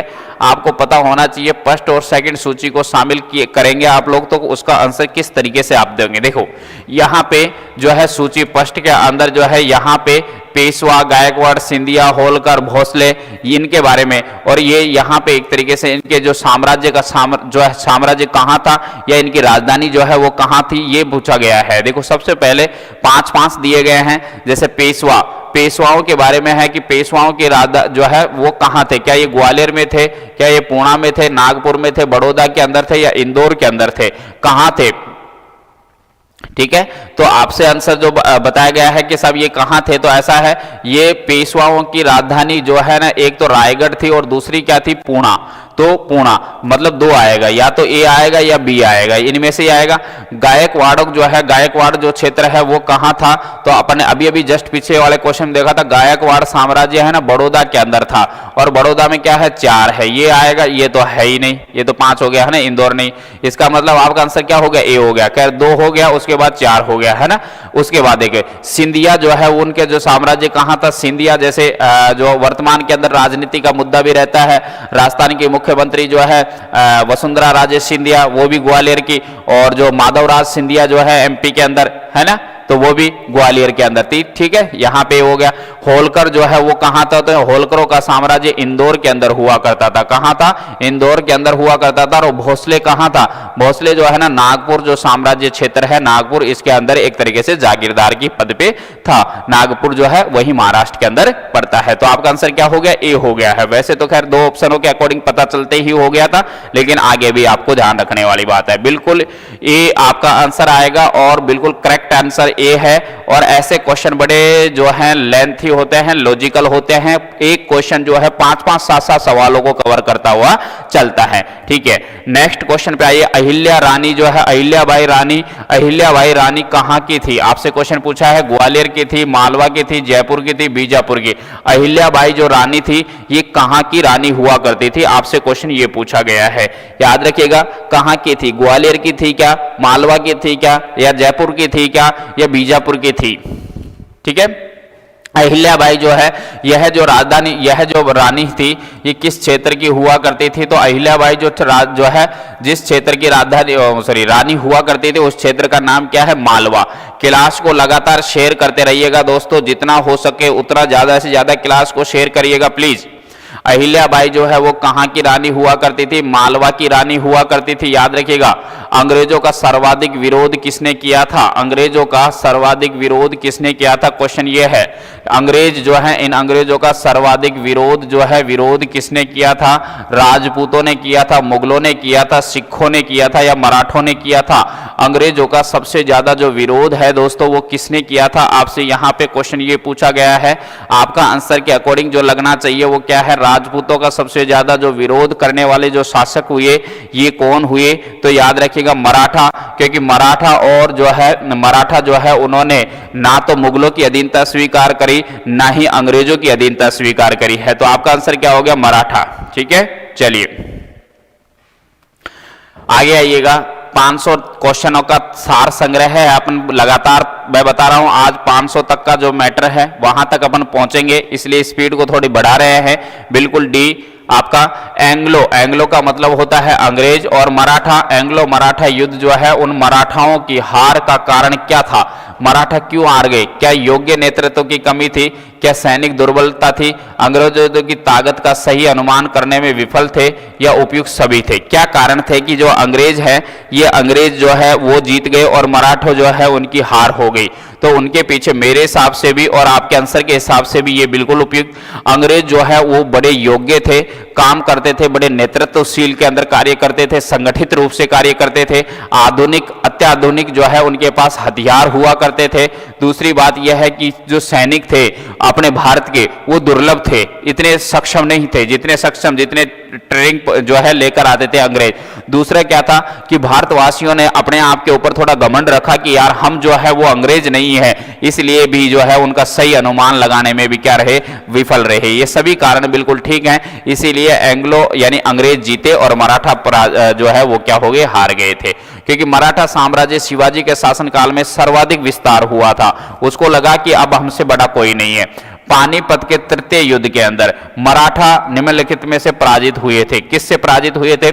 देखो एक युद्ध लड़ा जाता है, उस युद्ध का नाम है पानीपत, और पानीपत का तीसरा युद्ध मैदान कहां पड़ता है? हरियाणा में पड़ता है। पानीपत का युद्ध जो है ना 14 जनवरी के समय लड़ा गया, 1761 में।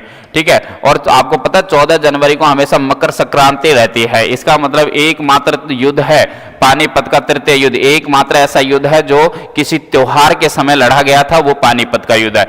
एक ओर से मराठा पेशवा था, और मराठा जो पेशवा है वो पेशवा उस समय कौन चल रहा था? पेशवा जिसका नाम था बालाजी बाजीराव। ठीक है, बालाजी बाजीराव था। ठीक है, ये एक शासक हुआ करता था बाजीराव, और दूसरी ओर से अफगानी शासक है। कहां के शासक है? अफगानी शासक है, और अफगानी शासक का नाम क्या है? अहमद शाह अब्दाली। ठीक है, अहमद शाह कौन था? अब्दाली। तो अहमद शाह अब्दाली एक शासक हुआ करता था ये। तो इसके अंदर मराठों की क्या होती है? हार होती है। आपसे क्या पूछा है? पानीपत के तृतीय युद्ध में मराठे निम्नलिखित में से पराजित हुए। किन से हुए? अफगानियों से पराजित हुए। तो आपका आंसर ए आएगा बेटा। किन से पराजित हुए? अफगानियों से पराजित हुए थे। डी नहीं आएगा, ए आएगा आपका आंसर। ठीक है, चलिए यहां तक के जो क्वेश्चनों का सारांश हो गया। अगला जो है थोड़ा सा टॉपिक चेंज हो रहा है, और टॉपिक चेंज जो है वो क्या है? गवर्नर जनरल हो गए। लेकिन इसी के अंदर अपन कवर कराते हैं, क्योंकि 500 क्वेश्चनों का जो है सार संग्रह अपन को लेकर चलना है। फटाफट क्लास जो है शेयर करिएगा।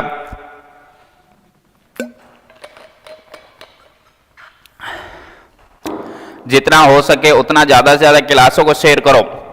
का क्वेश्चन जो है बहुत ज्यादा है, इसलिए तुरंत फास्ट एकदम फास्ट क्वेश्चन जो है आप आंसर दीजिएगा। भारतीय प्रशासनिक सेवा किसके शासनकाल में प्रारंभ हुई? यानी एक तरीके से आईएएस की जो भर्ती है जो है उसको पहले आईएएस को आईसीएस के नाम से जानते थे। आईसीएस मतलब इंडियन सिविल सर्विस के नाम से जानते थे। किस गवर्नर जनरल के शासनकाल के अंदर भारतीय प्रशासनिक सेवा जो है उसका शासन में प्रारंभ हुई थी? किसके शासनकाल में प्रारंभ हुई थी? आपसे यहां ये पूछा गया है। याद रखिएगा, भारतीय प्रशासनिक जो सेवा है इसकी जो शुरुआत है वो डी यानी लॉर्ड कॉर्नवालिस जो है, लॉर्ड कॉर्नवालिस जो है इस व्यक्ति के शासनकाल के अंदर आईएएस की एग्जाम, भारतीय व्यक्तियों का योगदान और उसके पश्चात भारतीय व्यक्तियों के लिए ये पोस्ट जो है वो लागू करी गई थी। भारत में स्थानीय स्वशासन, कौन सा स्वशासन है? स्थानीय स्वशासन के जनक कौन है? आपसे ये पूछा है। भारत में स्थानीय स्वशासन के जनक कौन है? लॉर्ड मेयो हैं, आचार्य विनोबा भावे है, लॉर्ड रिपन है, या महात्मा गांधी है? स्वशासन जो है उसका जनक पूछा है आपसे, फटाफट बताइएगा। भारत के अंदर स्वशासन का जो है इस जनक जो पूछा गया है वह कौन है? भारतीय स्वशासन का जनक जिस व्यक्ति को कहा जाता है वह व्यक्ति कौन है? Lord Ripon. स्वशासन जो है, स्थानीय स्वशासन का जो जनक है वो किसको कहा जाता है? वह कहा जाता है लॉर्ड रिपन को कहा जाता है। ठीक है, लॉर्ड रिपन को। अगला क्वेश्चन आइएगा, भारत जो है इस भारत में 1882 ईस्वी के अंदर 1882 ईस्वी में स्थानीय स्वशासन संस्थाओं की स्थापना किसने की थी? स्थानीय स्वशासन की स्थापना जो है वो किसने करी थी? आपसे यहां पे फिर मैंने अभी कहा था स्थानीय स्वशासन का जनक कौन है? लॉर्ड रिपन है। कौन है? लॉर्ड रिपन है। स्थानीय स्वशासनों का जनक ही जब लॉर्ड रिपन है तो स्थानीय स्वशासन के जो संगठन है, जो संस्थाएं हैं, उनकी स्थापना भी कौन करेगा? रिपन ही करेगा, लॉर्ड रिपन ही करेगा, है ना। चलिए आगे आइएगा, अगला क्वेश्चन के बारे में है, गेटवे ऑफ इंडिया का निर्माण कब हुआ, कहां हुआ? तो ऐसा है, गेटवे ऑफ इंडिया देखो, एक है इंडिया गेट, एक है gateway of India. Gateway of India जो है ना वो कहां है? महाराष्ट्र के अंदर है, और महाराष्ट्र के अंदर भी किस स्थान पर है? बंबई में पड़ेगा। कहां पड़ेगा? बंबई के अंदर पड़ेगा। इसका जो है वास्तुकार कौन है? गेटवे ऑफ इंडिया का वास्तुकार का नाम है जो है, क्या नाम है? दिमाग में से निकल गया।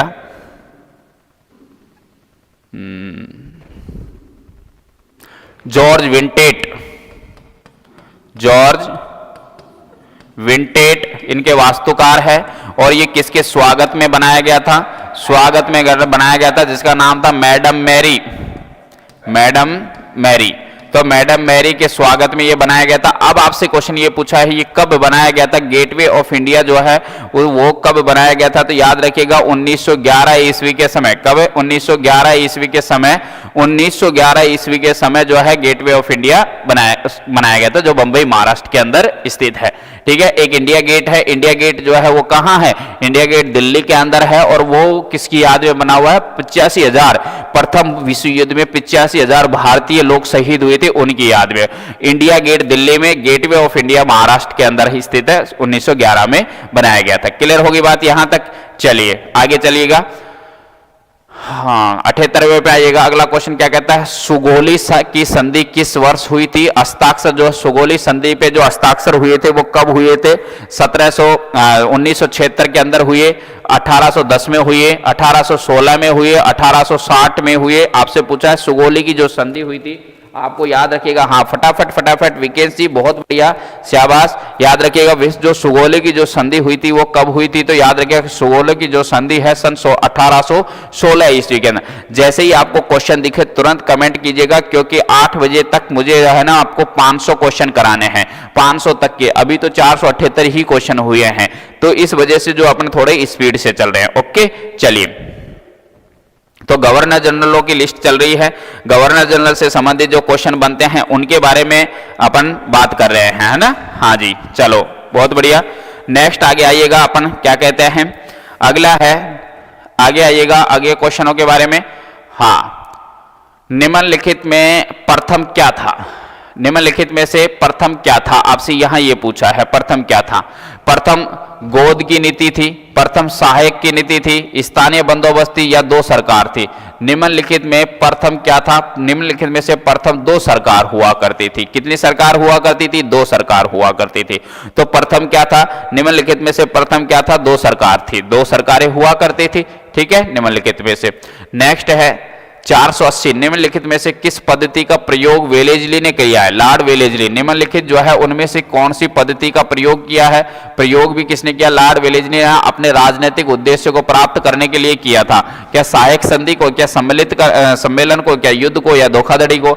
ऐसा है, लॉर्ड वेलेजली जो है इस व्यक्ति को सहायक संधि का क्या कहते हैं, जनक कहते हैं। सहायक संधि का जो है जनक। अच्छा, इस व्यक्ति को सहायक जो संधि है, सहायक जो संधि है, इस सहायक संधि का क्या कहते हैं, जनक कहते हैं, जनक कहते हैं। यहां मैं एक विशेष बात और बता देता हूं, सहायक संधि का जनक।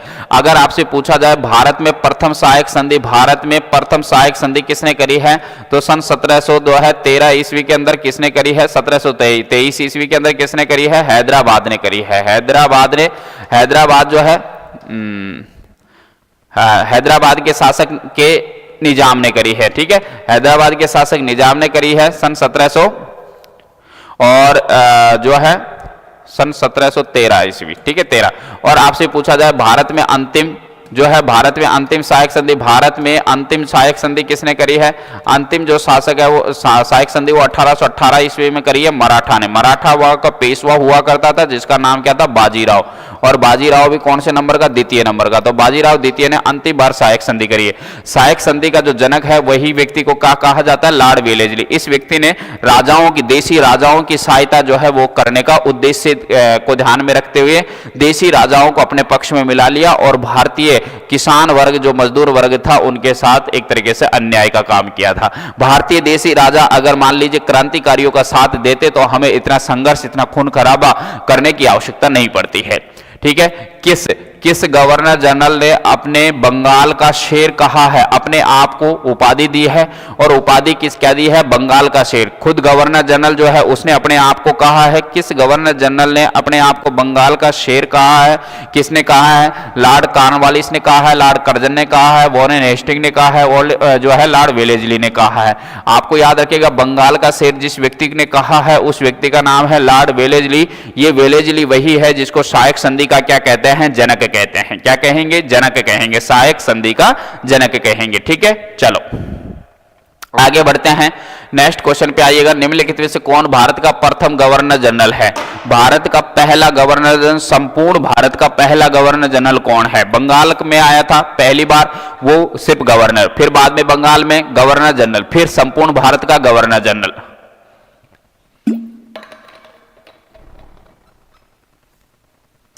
ठीक है, हाँ जी,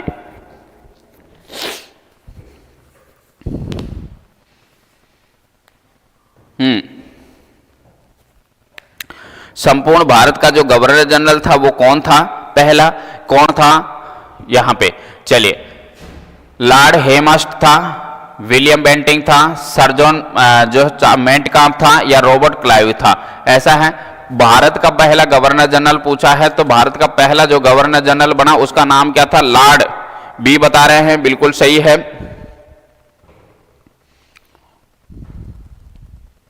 बी बता रहे हैं, Lord William Bentinck. Lord William Bentinck संपूर्ण भारत का पहला गवर्नर जनरल बना, और यह बेंटिंग वही व्यक्ति है जिसने सती प्रथा के ऊपर और कन्यावध के ऊपर राजा राम मोहन राय के सहयोग से क्या लगाई थी, रोक लगाई थी। चलिए 483 पे आइएगा, 483 83 पे आइएगा। क्वेश्चन क्या कहता है? 83 पे आइए। निम्नलिखित में से क्या है? निम्नलिखित में से किसके वायसराय काल में, निम्नलिखित में से किसके वायसराय काल में रोलेट एक्ट जो है वो पारित हुआ था? अब आपको ये तो पता है कि रोलेट एक्ट जो है 1919 ईस्वी के अंदर पारित हुआ था, लेकिन वो कौन सा शासक हुआ था? जहां गवर्नर जनरल वायसराय के पद पे था, जहां हार्डिंग द्वितीय था, चैम्सफोर्ड था, रीडिंग था, या मिंटो द्वितीय था? कौन सा वायसराय जो था उसके शासनकाल के अंदर रोलेट एक्ट जो है वो पारित हुआ था? आपसे क्वेश्चन यहां ये पूछा गया है। याद रखिएगा, रोलेट एक्ट पारित होने वाले वायसराय का जो नाम था रोलेट एक्ट के, उसका नाम क्या है? चैम्सफोर्ड जो है, चैम्सफोर्ड। चैम्सफोर्ड के शासनकाल के समय रोलेट एक्ट जो है वो पारित हुआ था। रोलेट एक्ट को भारत में काला कानून या बिना वकील, बिना अपील, बिना दलील का कानून भी कहा जाता है। ओके, चलिए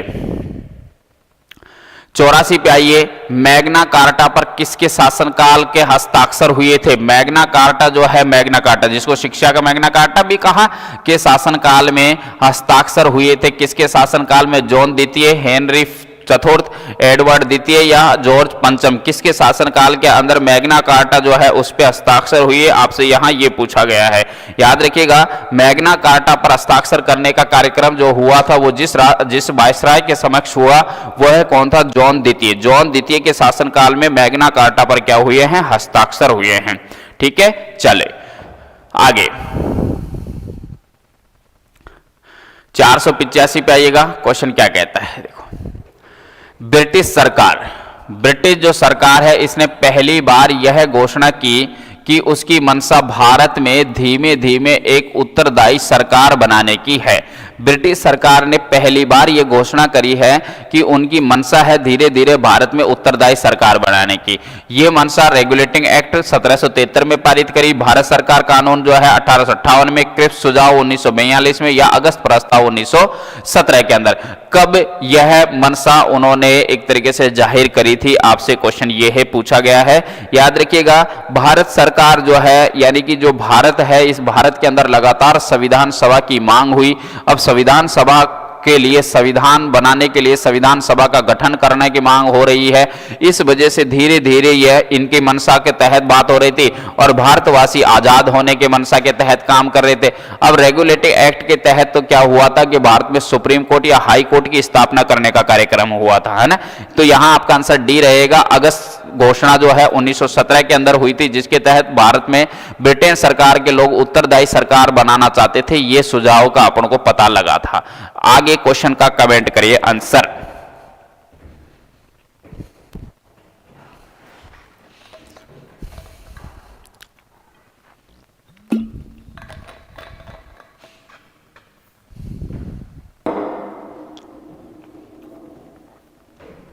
कमेंट कीजिएगा।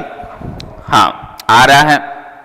चलो, दोहरी शासन नीति किसने समाप्त करी थी? दोहरी जो शासन नीति है वो समाप्त किसने करी थी? लॉर्ड माउंटबेटन ने करी थी, कर्जन ने करी थी, लॉर्ड कैनिंग ने करी थी, या लॉर्ड रिपन ने करी थी? दोहरी शासन नीति किसने जो है समाप्त करी थी? दोहरी शासन नीति जो है वो समाप्त करने का कार्यक्रम जिस व्यक्ति ने किया था उसका नाम था लॉर्ड कैनिंग। और लॉर्ड कैनिंग वही व्यक्ति है जो भारत का अंतिम गवर्नर जनरल बना था। अंतिम जो है वो गवर्नर जनरल, और भारत का प्रथम जो है, प्रथम क्या बना था? वायसराय। ठीक है, वायसराय लॉर्ड कैनिंग। और यह 1857 की जब क्रांति हुई थी उस समय गवर्नर जनरल था। 1857 की जो क्रांति है वो इसी गवर्नर जनरल के शासनकाल के समय हुई थी। लॉर्ड कैनिंग व्यक्ति वही है जिस व्यक्ति के द्वारा एनफील्ड राइफल जो है वो शुरू करी गई थी।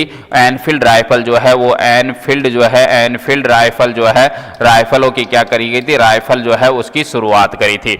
एनफील्ड राइफल ही 1857 क्रांति का तत्काल क्या है, इमरजेंसी का क्या है, कारण बना था। ठीक है, 87 नंबर पे आइएगा। ईस्ट इंडिया कंपनी एक छत्र राज्य को कब ब्रिटिश हुकूमत के नियंत्रण में लिया गया? ईस्ट इंडिया कंपनी के एक छत्र राज्य को कब ब्रिटिश हुकूमत के नियंत्रण में लाया गया था? 1793 में, 1783 में, 1773 में, या 1795 में? कब?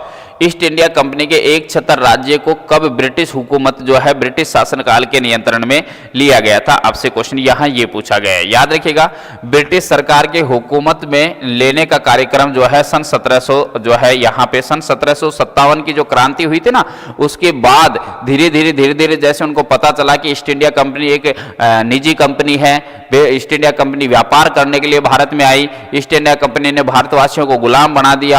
आज भारतवासियों को अगर आजाद करे तो उस स्थिति में वो नहीं है कि वो अपना देश शासन संविधान जो है स्थापित करें, चला पाए। इसलिए 1773 ईस्वी के अंदर ब्रिटिश जो ईस्ट इंडिया कंपनी है उसका समापन करके ब्रिटिश सरकार ने अपना हुकूमत चलाना शुरू कर दिया था ना। 1773 नहीं है, 1873 नहीं है, सॉरी 1783 नहीं है, 1773 है।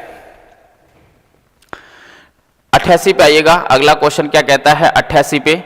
88 नंबर के जो क्वेश्चन है उन क्वेश्चनों का सार संग्रह पे आइएगा थोड़ा सा। क्या कहता है? निम्नलिखित में से 88 निम्नलिखित वायसरायों का उनके शासनकाल के दौरान घटित हुई घटनाओं का सुमेलित कीजिए। कौन कौन से व्यक्ति के शासनकाल में कौन कौन सी जो घटनाएं हैं वो हुई थी, यहां पे ये है। वेवेल रीडिंग जो है वेलिंगटन या लिनलिथ को, पाकिस्तान के लिए प्रथम मांग, मोपला विद्रोह, शिमला सम्मेलन या सांप्रदायिक पुरस्कार जो है, यहां ये विद्रोह हैं, आपको बताना है। देखो क्या है, बात करें अगर अपन वेवेल जो था वायसराय था ना, या इस समय इसके शासनकाल के अंदर वायसराय के पद पे कौन था? वेवेल। और इनके शासनकाल के अंदर क्या होता? शिमला सम्मेलन जो है वो आयोजित हुआ था। वेवेल के समय शिमला समझौता हुआ था। रीडिंग के समय जो है मोपला विद्रोह जो है, मोपला जो विद्रोह है ये हुआ था, मोपला विद्रोह हुआ था। फिर बात आ जाती है वेलिंगटन जो है, वेलिंगटन के शासनकाल के समय जो है सांप्रदायिक जो पुरस्कार की बात हुई थी। और लिनलिथगो के शासनकाल के अंदर पाकिस्तान के लिए पृथक क्या करी थी? मांग। 1940 ईस्वी के अंदर जो मुस्लिम लीग ने प्रथम पाकिस्तान की मांग करी थी ये उस समय हुई। इसके सभी क्वेश्चनों के अकॉर्डिंग अपन मिलान करते हैं तो आंसर क्या आएगा? ए आएगा। बोहरा साहब राम राम, इतने लेट कैसे? 9 बजने को है।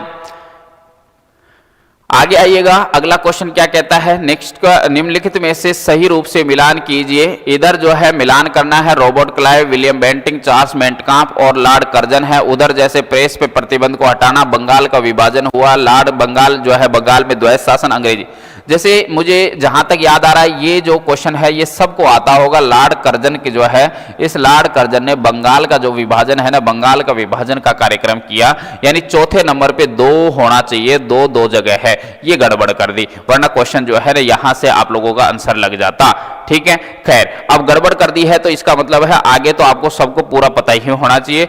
लॉर्ड रॉबर्ट जो क्लाइव है, ये रॉबर्ट क्लाइव है ना, इसके शासनकाल में क्या हुआ था? इसके शासनकाल के अंदर हुआ कि साहब जो रॉबर्ट क्लाइव है इसके शासनकाल में क्या हुआ कि इसके शासनकाल में ये हुआ कि साहब रॉबर्ट क्लाइव में प्रेस प्रतिबंधों को हटाने का काम जो है इसने किया था, प्रेस पे स्वतंत्रता जो है लाने का तरह। विलियम बेंटिंक जो है वो क्या हुआ? तो विलियम बेंटिंक जो है ना वो उसके शासनकाल में हुआ ये कि विलियम बेंटिंक के शासनकाल में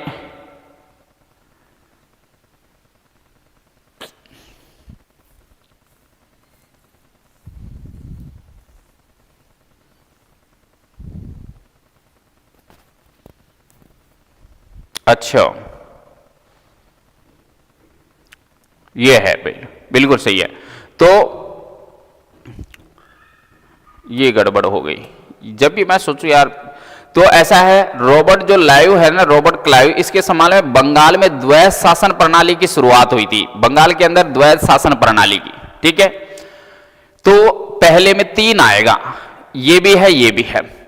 विलियम बेंटिंक जो है ना ये अंग्रेजी शिक्षा के अंदर वरीयता लाने का कार्यक्रम करेगा, तो इसके अंदर 4 आएगा, ये भी और ये यहां नहीं है, इसका मतलब आंसर तो ये हो गया। चार्ल्स मेंटकाम्प प्रेस की पे जो प्रतिबंध लगेंगे उनको हटाने का कार्यक्रम करेगा एक, और चार्ल्स कर्जन जो है ये लॉर्ड कर्जन जो है बंगाल का विभाजन करेगा, ये बिल्कुल ठीक है। तो आपका आंसर हो गया ए, इसके अकॉर्डिंग जो आपका आंसर हो गया वो क्या हो गया है? ए हो गया है ना। चल सूची फिर से दी हुई है, इधर और इधर। जैसे सूची के तहत अपन बात करेंगे, लॉर्ड ऑकलैंड जो था वो क्या, तो यह जो व्यक्ति है लॉर्ड ऑकलैंड, इस व्यक्ति ने न्यायालय से फारसी लिपि की समाप्ति करी है। जो मुगल शासनकाल में फारसी चल रही थी ना, उसको लगातार तो उसको समाप्त किया ऑकलैंड ने। लॉर्ड मिंटो क्या, लॉर्ड मिंटो जो है इसने रणजीत सिंह के साथ संधि करी है, जो पंजाब का शासक होता है ना सिख धर्म का, वो। एलन बरो, एलन बरो क्या था, एलन बरो जो है इसने सिंध जो है उस पर विलय किया है, सिंध का विलय किया है, सिंध जो पाकिस्तान में है। डलहौजी बना, इसने पब्लिक वर्क विभाजन की क्या करी है, स्थापना। इसका मतलब ऑकलैंड के अंदर क्या है, 3 आएगा, 3 यहां पे है। अच्छा बस 3 यहीं पे है, तो आपका आंसर तो यही हो गया है, वैसे ही करेक्ट हो गया है, बात ही खत्म हो गई।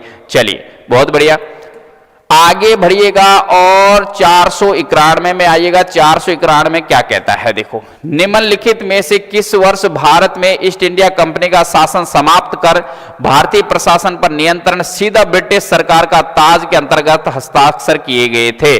किस वर्ष ये जो घटनाक्रम है उसको अंजाम दिया गया था। 491 के अंदर आपसे पूछा है। देखो ऐसा 1757 की जो क्रांति हुई थी उसके पश्चात सन 1758 ईस्वी के अंदर ऐसा हुआ था कि ब्रिटिश कंपनी को समाप्त करने का जो है कार्य करके, ईस्ट इंडिया कंपनी जो निजी कंपनी को समाप्त करके ब्रिटिश सरकार में जो सरकार बनती थी उसने सारी बागडोर अपने हाथ में ले ली है। 1858 में भारत में प्रथम वायसराय जो और अंतिम गवर्नर जनरल कौन भेजा था, मैंने आपको बताया था अंतिम गवर्नर जनरल और प्रथम वायसराय जो था उसका व्यक्ति का नाम क्या था, लॉर्ड कैनिंग ही था। यह अंतिम तो गवर्नर जनरल की पोस्ट पे था। इसी के शासनकाल में क्रांति हुई, उसके पश्चात जो है प्रथम वायसराय की पोस्ट पे इसी को भेजा और वो इसी तरीके से यहां पे है। ठीक है, चलो 1800 लॉर्ड कैनिंग।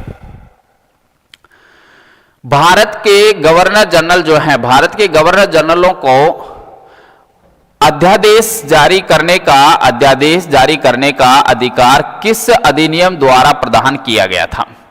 भारत के गवर्नर जनरल को अध्यादेश जारी करने का अधिकार किस अधिनियम के द्वारा द्वारा प्रदान किया गया था। भारतीय शासन अधिनियम 1858, भारतीय परिषद अधिनियम 1861, भारतीय परिषद अधिनियम 1892 या भारतीय परिषद अधिनियम 1909। क्वेश्चन दोबारा पढ़िए, भारत के गवर्नर जनरल को अध्यादेश जारी करने का अधिकार किस अधिनियम द्वारा प्रदान किया गया था, यह क्वेश्चन है, याद रखिएगा। भारतीय परिषद अधिनियम 1861 के तहत भारतीय जो है गवर्नर जनरल को अधिकार दिया गया था, वो भी अध्यादेश पारित करने का। तो आपका आंसर बी रहेगा, बी रहेगा, बी रहेगा। निम्नलिखित में से कौन से शाही राज्य ब्रिटिश द्वारा अधिग्रहित किए गए थे।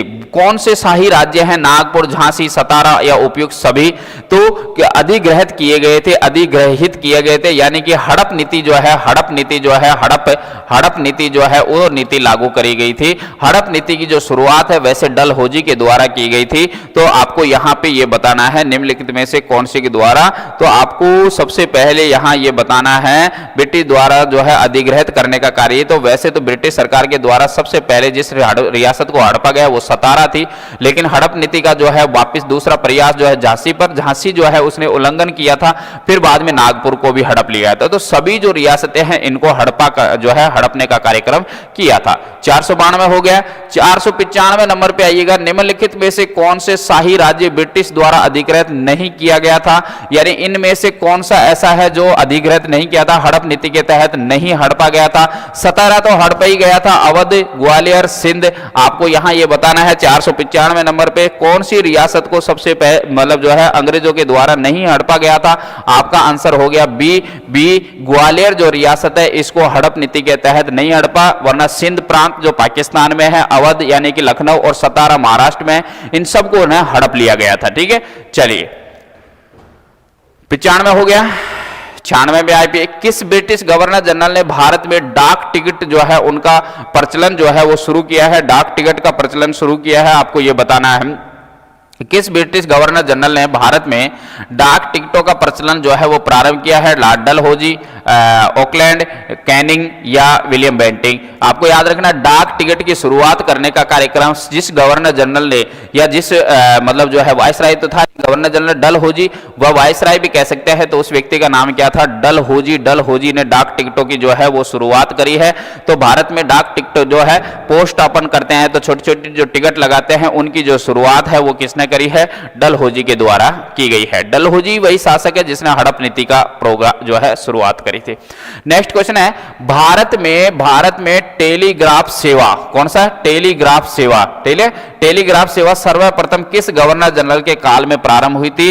हेस्टिंग के, डलहौजी, हार्डिंग या कैनिंग के द्वारा? दोबारा समझिए, भारत में टेलीग्राफ जो सेवा है वो शुरुआत हुई थी, टेलीग्राफ की जो सेवा शुरुआत हुई थी ये किस गवर्नर जनरल के शासनकाल में हुई थी? तो याद रखिएगा ये भी जब जो है डलहौजी के ही शासनकाल में हुई है। डाक सेवा, टेलीग्राफ सेवा, दोनों सेवा जो है वो किसके? डलहौजी के शासनकाल में शुरू हुई है। तो गवर्नर जनरल ऑफ वायसराय भी कह सकते हैं डलहौजी के शासनकाल के अंदर हुई है। 498 पे आइएगा, अगला क्वेश्चन क्या कहता है? 498 पे फटाफट बताइएगा। अगला क्वेश्चन जो है 498 क्या कहता है? भारत में अंग्रेजों ने भारत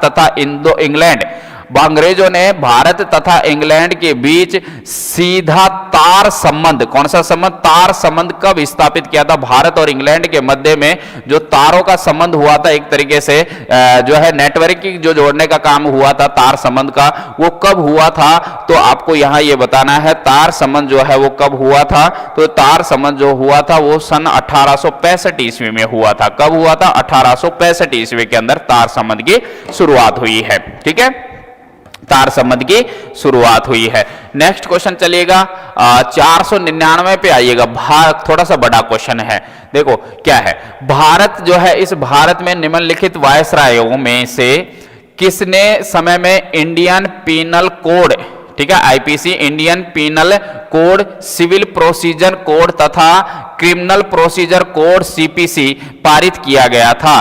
कैनिंग के द्वारा, मेयो के द्वारा, लिटिन के द्वारा या डफरीन के द्वारा? किस वायसराय के शासनकाल में इतना महत्वपूर्ण कार्यक्रम हुआ? महत्वपूर्ण कार्यक्रम यह हुआ कि साहब वायसराय ने इंडियन पीनल कोड लागू कर दिया, सिविल प्रोसीजर कोड तथा इसके अलावा जो है क्रिमिनल जो है प्रोसीजर कोड भी लागू किया था। उस व्यक्ति का नाम क्या था? तो उसका नाम था लॉर्ड कैनिंग। इसी व्यक्ति ने आईपीसी और सीपीसी की धाराएं जो है वो लागू करी थी।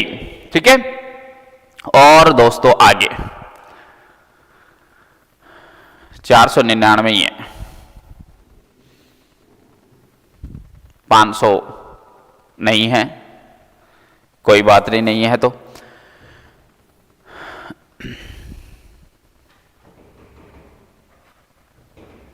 देखो,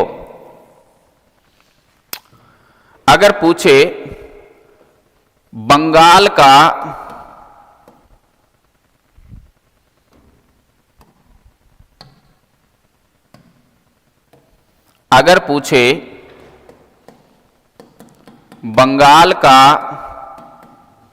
प्रथम गवर्नर, पूछे बंगाल का प्रथम गवर्नर जनरल, पूछे भारत का, संपूर्ण भारत का प्रथम गवर्नर जनरल, भारत का अंतिम गवर्नर जनरल और भारत का प्रथम वायसराय। ठीक, भारत का अंतिम वायसराय और पूछे स्वतंत्र भारत का प्रथम गवर्नर जनरल। और लास्ट पूछे जो स्वतंत्र भारत का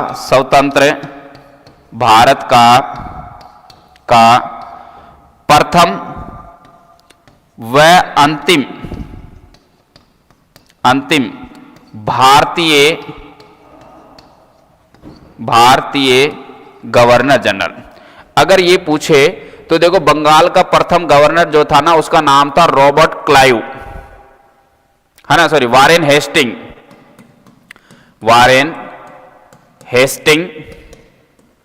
और बंगाल का प्रथम गवर्नर जनरल था ना, उसका नाम था रॉबर्ट क्लाइव। ठीक है।